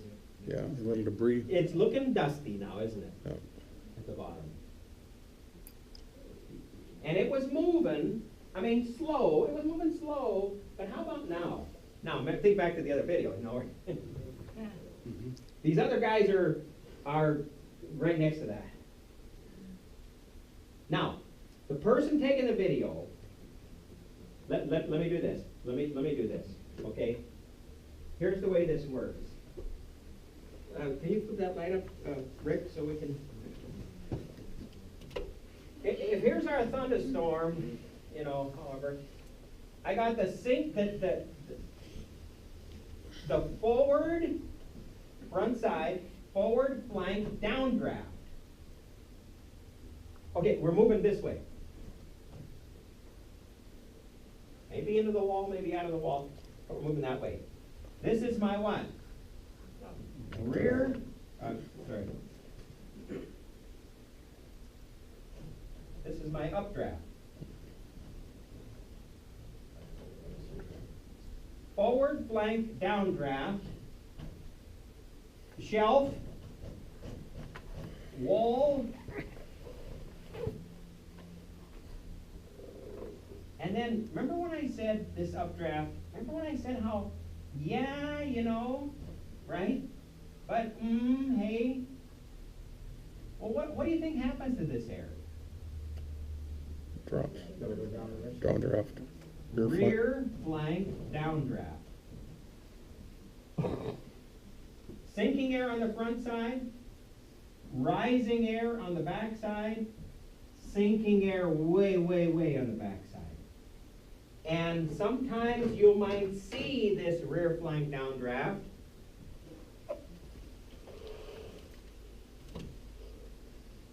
Just like this person is going to see it. And they're going to turn around to show you. Here's part of my wall cloud. My whole wall cloud is this is not another funnel. This is the whole wall cloud rotating. Here's my tornado. I got sinking air way back here.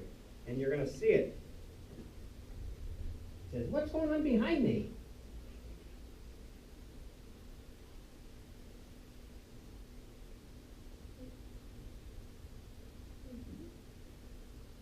That is not another tornado. Is it up and down vertical? Well, it's kinda. But is it, can you see rotation spin there? Or is it just a whole bunch of dirt and dust? I think what happened was our rear flank downdraft came down and hit this ground, and all this dirt is getting kicked up all over the place.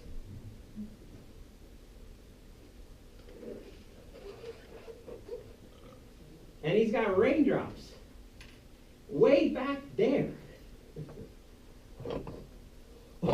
This is not another tornado, folks. This is our rear flank downdraft. Way, way, way on the back side of the thunderstorm.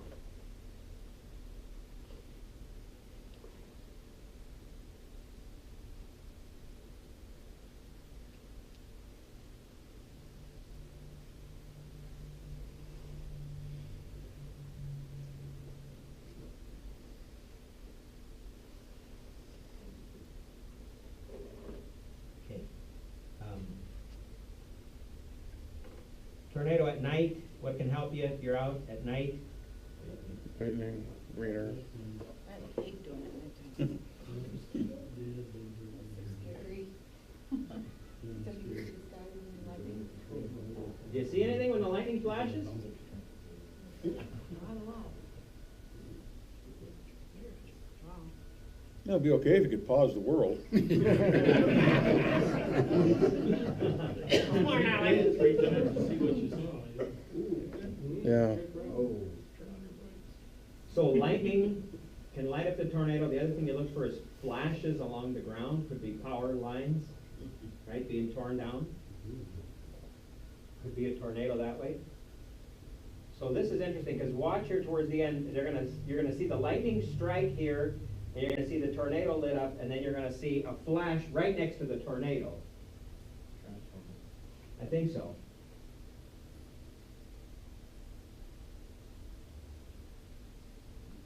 Lightning, tornado, right there, see it? I don't think that was a lightning flash in there.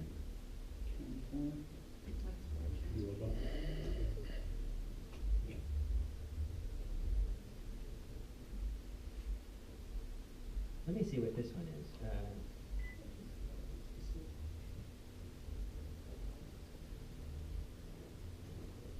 I can see through the bottom, updraft. I cannot see through the bottom, downdraft, rain. Kind of a funny looking cloud here, long, elongated cloud. And a smaller, squarish type cloud there.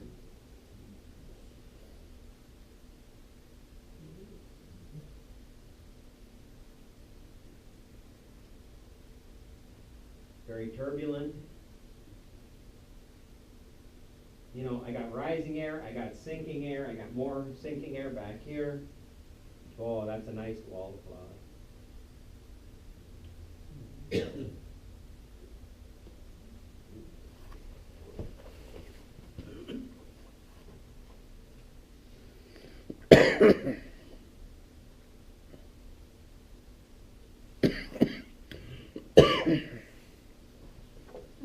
You can see the rain here. It was kind of white looking. Maybe that was some hail in there.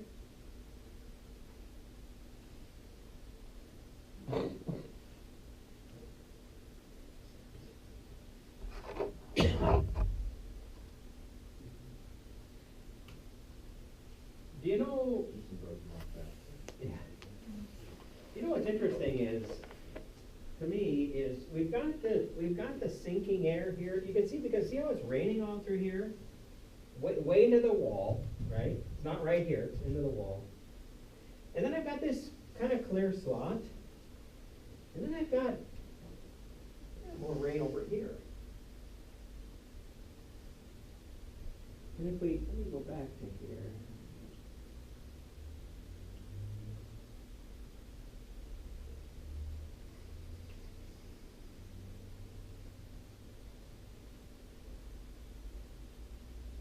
There's a rain area over here, rain area over here. The whole thunderstorm, either I've got, we'll pause that, either I've got more than one thunderstorm, which is possible, or that rotating thunderstorm has taken some of that rain and wrapped it all the way back over to here. And I don't know, you know. How about when they change direction of course? What's that? When that tornado changes its direction of course, Yeah. will it rotate itself to align with that new rotation, or new direction of travel? Yes. And you know, if you look at, let's pause this a second. If you look at tornado, I'm not sure if this is what you're talking about, but if you look at tornado paths, you know what's interesting is, you'll see something like this.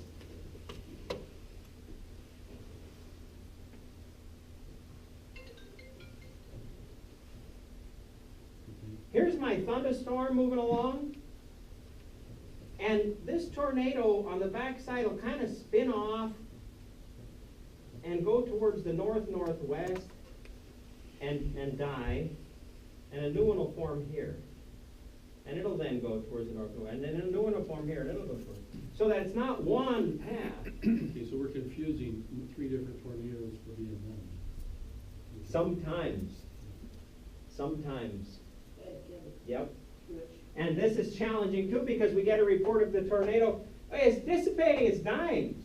And then somebody else over here saying, what are you talking about? This son of a gun is going. And then trying to figure out, you know, unless you got me an airplane, right? How am I going to see this from the ground, right? I mean, I might, but if it's weak enough here that it's not damaging anything, how am I going to see that it's spun off that way and that it's a separate track? I may miss that, unless you got me an airplane to fly over it, you know. And this is, well, just, I mean, the video, just, my goodness, look at how this speaks for itself there. Oh, inflow, look at the striations like a barber pole, right? The old barber poles. Here's my updraft. Here's my sinking air. It's raining all the way through there. It looks quite dark right here all the way to the ground. I mean, much darker, right? Is there a tornado in there? Wrapped up in the rain? I've got sinking air, and look at this. You got a tail cloud there.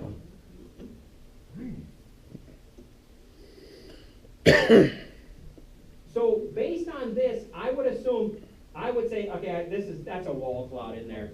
And I've got that pieces of cloud forming and being sucked in. You know, I can't be 100% sure, but I would say, based on my knowledge, I'd say, I think there's a wall cloud in there. Now look at this striation here. Let me turn it in. Something going on back there. Oh my. Dang. Good inflow in there. What do you call Low that? level inflow. Wow. And let me ask you something. If you're over here, if I'm way into this wall on the other side, looking at this thunderstorm, what am I gonna see? I'm not gonna see Not anything. much. I'm gonna see nothing. Sorry, English teachers. I ain't gonna see nothing, right? How am I gonna see it? I got this big bank of cloud blocking my view. Jeez. So we want to try and find the right part of the storm. Inflow, too, look. The grass seems to be laying that way. A big tornado. It's all around. It is sucking in air from all around.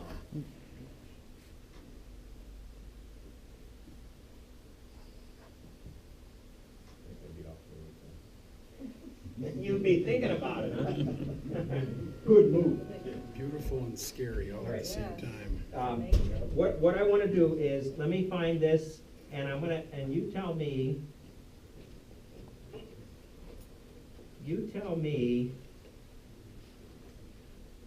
oh, let me show you these. We talked about downburst wind, microburst.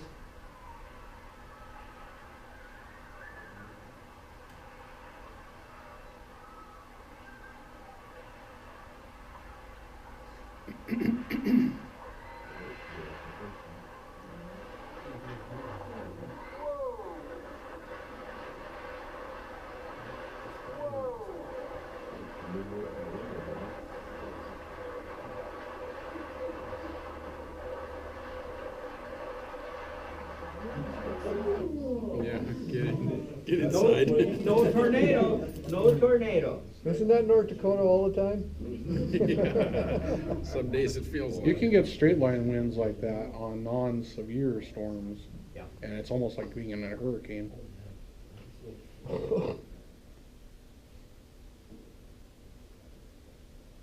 Here it comes. Oh, wow. Another one. Just dumps.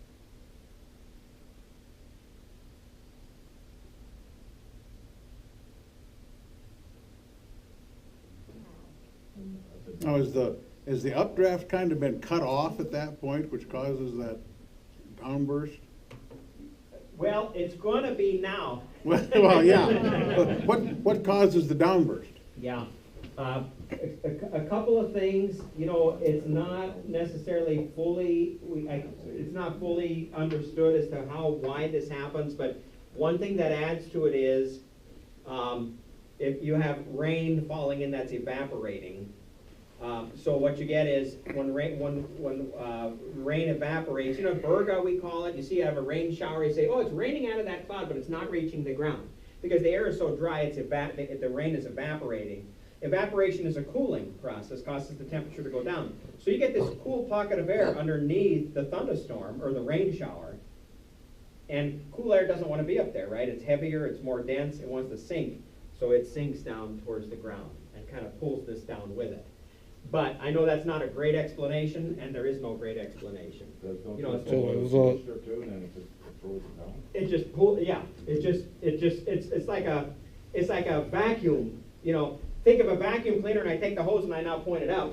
Of course, more powerful than just that. You know. So there's that. I'm just There's kinda evaporated sucking- air that's there. Yep. The updraft's keeping it up for Yep. a while. Yep. But all the rain and hail and everything else coming down Yep. with all the downdraft coming down hits it, and it just can't. The updraft can't hold it anymore. And it it just sploosh. comes down, and as it's coming down, you know, it's like that, you know, wind, and it's pulling stuff with it. Yeah. Even though the brunt of it is out here, there's still this suction behind me kind of thing. pulling everything down. Yeah. I want to show you this, and I'm going to ask you, just in your own mind now, okay? Don't yell anything out.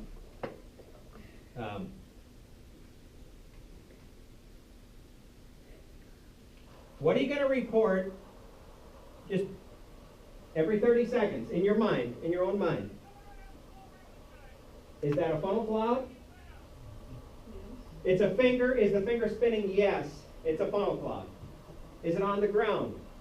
Is it a tornado? What am I going to report? And whatever you think, are you sure?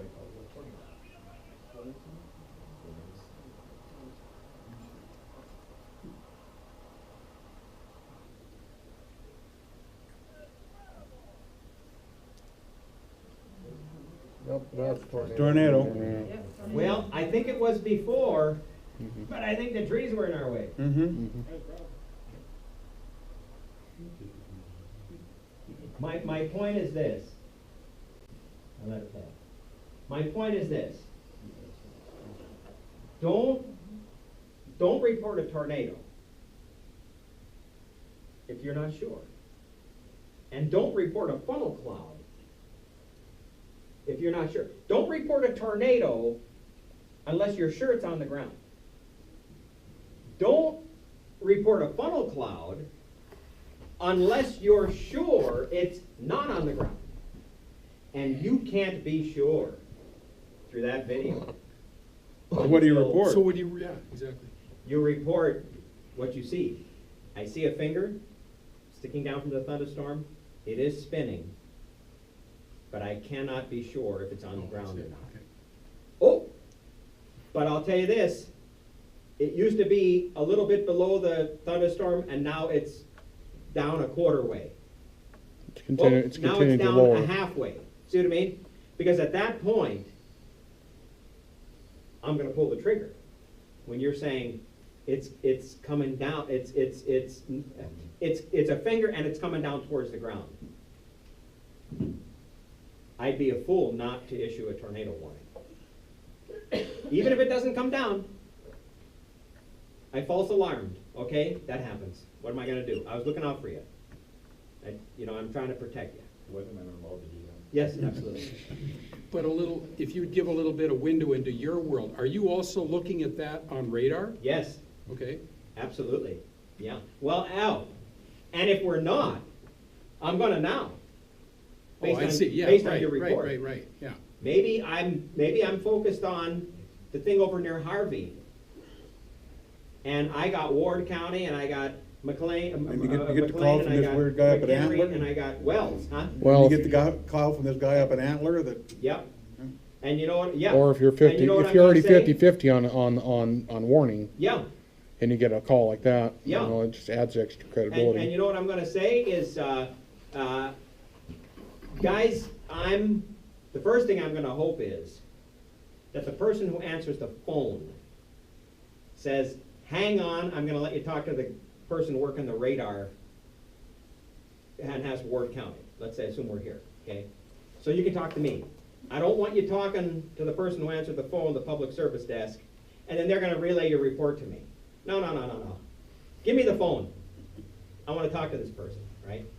But my point is this: I'm doing something in Harvey. I'm in the middle of issuing a warning for Harvey, severe thunderstorm, even, right? Whatever. Okay. I'm going to yell to the other team. Can you guys take that? We may need a tornado warning for Ward County. Something like that.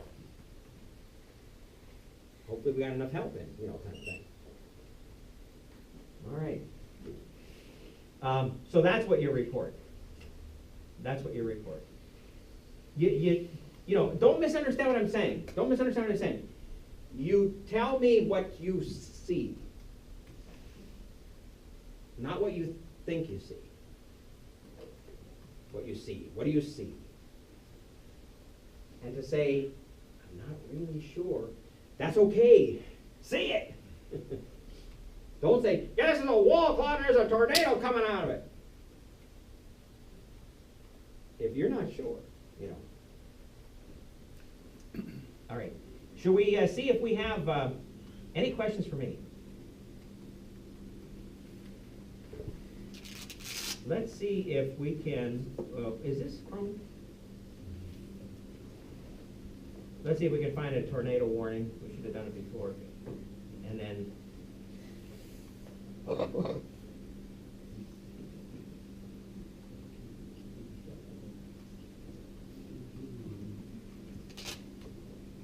No, they don't have any tornado warnings nationwide. All they have is flood warnings, flash Is flood that warnings. all? Flash flood warnings in Alabama, South Carolina, and Georgia. Looks like northeast Montana has a red flag. Looks like we got frost advisories here. Looks like we got flash floods. It's not for us. We're good. My tomatoes are in, whatever happens, happens. That's a good. Okay. Isn't this a tornado watch right here? But they don't have warnings out though, huh? Conditions are right. Yep. Let's look at the radar and see. You know, this eastern region of the National Weather Service, they gotta do things different. I don't understand how they Jacksonville has got, I don't understand how they get away with this. Here we go. These are marine warnings, I think. Oh, see, we're off the coast now, so these are marine warnings. No. Special marine warning. It's off the coast. Who had a severe thunderstorm? Where were those tornadoes earlier? Georgia.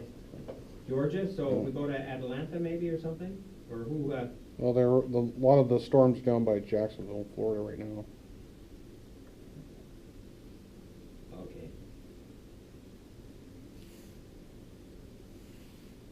How about Tallahassee? Had they had any warning?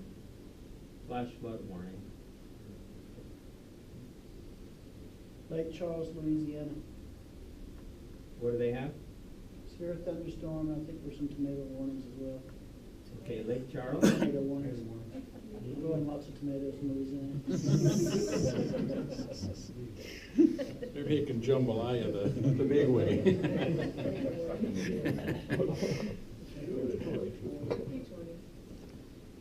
High risk of rip currents. Oh my. There's Mobile. So we want to go to the west a little bit here yet? We never get those warnings. Yeah. About rip currents. Yeah. Go to the west a little more, huh?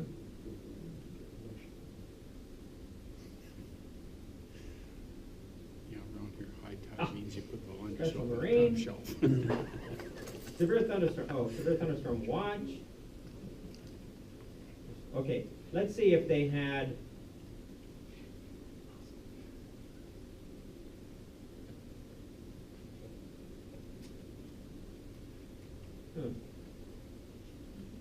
Does pass weather up on top, Yeah, did it? Where did it say that? up top, higher. Scroll up. Does this mean they don't have warnings? Go back. Right on top, there's the past weather, Past weather. next to safety, Oh. forecast, up higher. Way up. To the left. Oh. There you go. Oh, let's see if that. Yeah, it's climate information. In other words, the highs and lows today and all. Somebody must have had a warning that we still got on here. There we go. So here's the warning for a tornado, and here's what I'm talking about on the bottom. Here's the latitude, longitude of the box. So if you were to plot this, you'd get the warning, if you were to plot those points.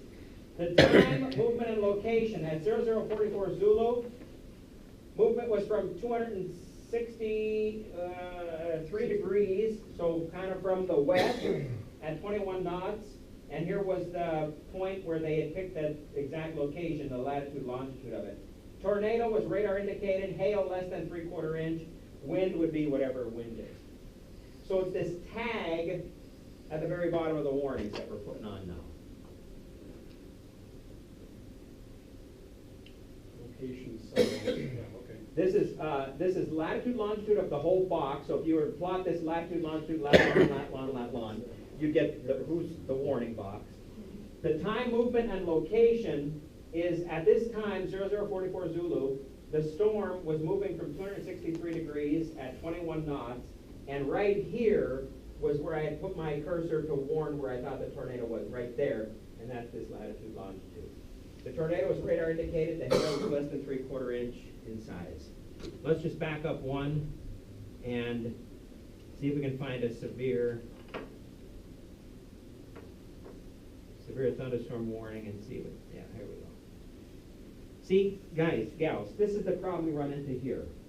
Severe thunderstorm warning for southwest Beauregard Parish, northwest, southwest Renville County, northeast Montreal County, northwest Ward County, southern part, see what I mean? It's like, wow.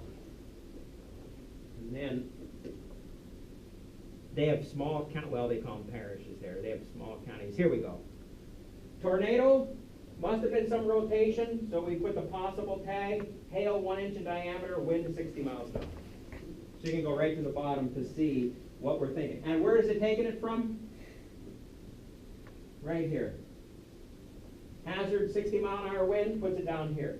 Quarter size hail, puts it down here. Let's see.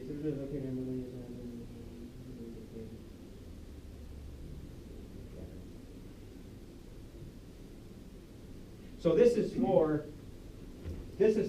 how the TV stations get this information and plot the warning. They get the latitude, longitude, and they plot it with their software. If you have software at home, you can do the same thing. And then here they can get a quick, just real quick of what I'm going to do. Because some communities trip their sirens at 80 miles an hour. So they see 80 on here at the 911 center, they're going to trip the siren. They see 70, they're not going to trip it. Hail, maybe Fargo, I think, trips for golf ball and bigger or something like that, whatever. So it's a way for them, too, to just get a quick of what's going on. Last thing I want to do is, I was hoping we had, not that we want people to have bad weather, but, if we'd had some toward away earlier, we should have done that, because here's our storm. Look at this line. What do you think they're warning for? What do you think they want to make the aircraft out in the Gulf of Mexico aware of? Wind. Look at that. That's why they should have special marine warning. There's a whole line of thunderstorms. See, here was a severe thunderstorm warning, but we weakened. So. What questions do you have for me? Yes, ma'am. I have a question about straight line wind. Yes. I was in a storm one time where it was straight line wind, and then a little bit later straight wind, totally like 180. What does that? It was just, it was dark, and so I couldn't see what the clouds were doing, but it was just very odd that it went 2 different directions. It was down by Beach about 4 years ago, 5 years ago maybe. To have such, was it very high wind on both sides? Oh yeah. Yeah. Blowing tents over and rocking cars and RVs. And then completely shifted 180 degrees. Yeah. Strange. Yeah, I can't really explain what happened there. I mean, it could be a variety of things with, if you had kind of a downburst, say you're here, you're this napkin, that's your campgrounds, and I get the thunderstorm collapsing here. So when the thunderstorm collapses and everything hits can we slightly say everything hits here, it's going to spread out in all directions. So you'd get a wind this way here, and then as this thunderstorm moves along, if we get this wind from jet stream we were talking about coming on the backside, now your wind can shift. And that could be equally strong front and back. The other thing is the thunderstorm comes through, so it's putting out a wind to you. Maybe the thunderstorm is passing by to your south, so you're getting a south, stuff out, you're getting a south wind, and then there's a cold front coming through, which is going to shift the wind to the northwest. But in that case, the wind with the cold front probably would not be anywhere near as strong as it was with the thunderstorm. So, you know what I mean? I mean, there's a lot of different scenarios, but if you could actually, without being there, and that I can, in other words, I can't, in a satisfactory way, explain what happened, you know, without, you know. Sometimes you can get outflow ahead of the storm. Yeah, So you get a big burst of wind, maybe in some rain, and then the main storm will come by. yeah, because, right, on that shelf cloud, but again, the shelf cloud, you'd be getting wind, you know what I mean, this way as it came through. And then when the thunderstorm comes through, you'd probably get wind from a similar direction, not 180 degrees Well, off. we've seen it with the, And then with not have the shelf cloud, and you You get know, you the got outflow inflow ahead. coming into the storm, and then when the shelf comes Yeah. by, you got outflow. Right, but again, if it's equally strong wind, you typically would not get an inflow wind as strong as the outflow. The outflow wind would be double what the inflow wind was, or more. So, you know. The other thing is, I guess one thing that could explain shifting wind is you got more than one thunderstorm around. Right. So you were influenced by this thunderstorm, and now you're being influenced by that thunderstorm. You know what I mean? That would be possible, but not in your case, you know what I mean? We don't know, we'd have to know, well, did we have?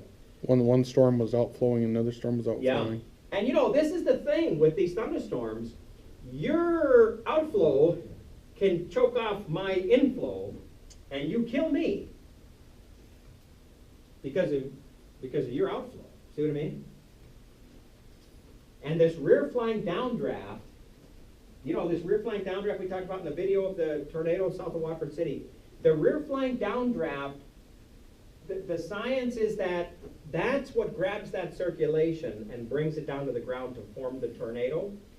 And that rear flying downdraft is what cuts off the circulation of the tornado. So it gives birth to the tornado, and it's also the reason the tornado dies.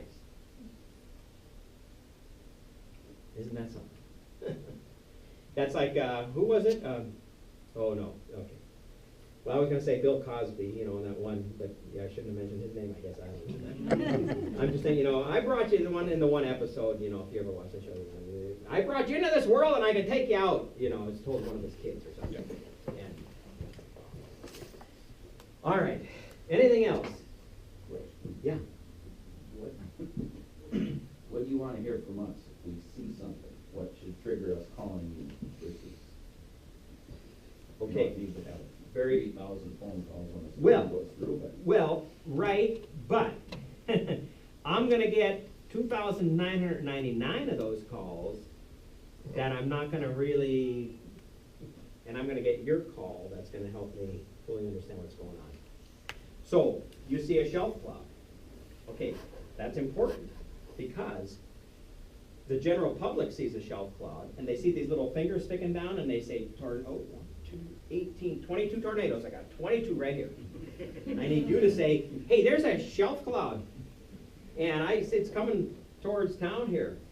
Because then I'm going to be saying, I'm going to be getting some false funnel reports. So you help me. Your negative report, you see what I'm saying by that? Your negative report is going to help me to squash some of those other, I'm not going to discount them fully, because I can't. You know what I mean? The last thing I ever want to do is discount a report of a tornado, from no matter who it is. But if I got a trained spotter out there, I'm going to mark it down. Trained spotter reported to be my kind of, you know, Okay. confidence in. For the ham radio operators here, when we have a tornado or a severe thunderstorm warning or watch, even Jeff is glued to his radar software. And if things start getting bad, he's on the air on the 9/7 repeater. And he is on the Weather Service chat. I was just going to ask Jeff, you're still, okay. Yeah, I just had to renew my password. Okay, please do that. So, since, you know, we used to, years ago, we used to have net control operators in Bismarck talk to us through the Superlink. Superlink is down. Okay, Even if they were there, they couldn't find us anyway. okay. Or at least as far as I know, Superlink is down. I know in the past, I had received a couple phone calls from Bismarck. Right. Asking me what the weather conditions were, where I was at. But do you still do that? Do you call people that? Yeah. But We may call you ahead of time. You still have my number, so. and say, you know what I mean? Yeah. And what we've tried to do now is,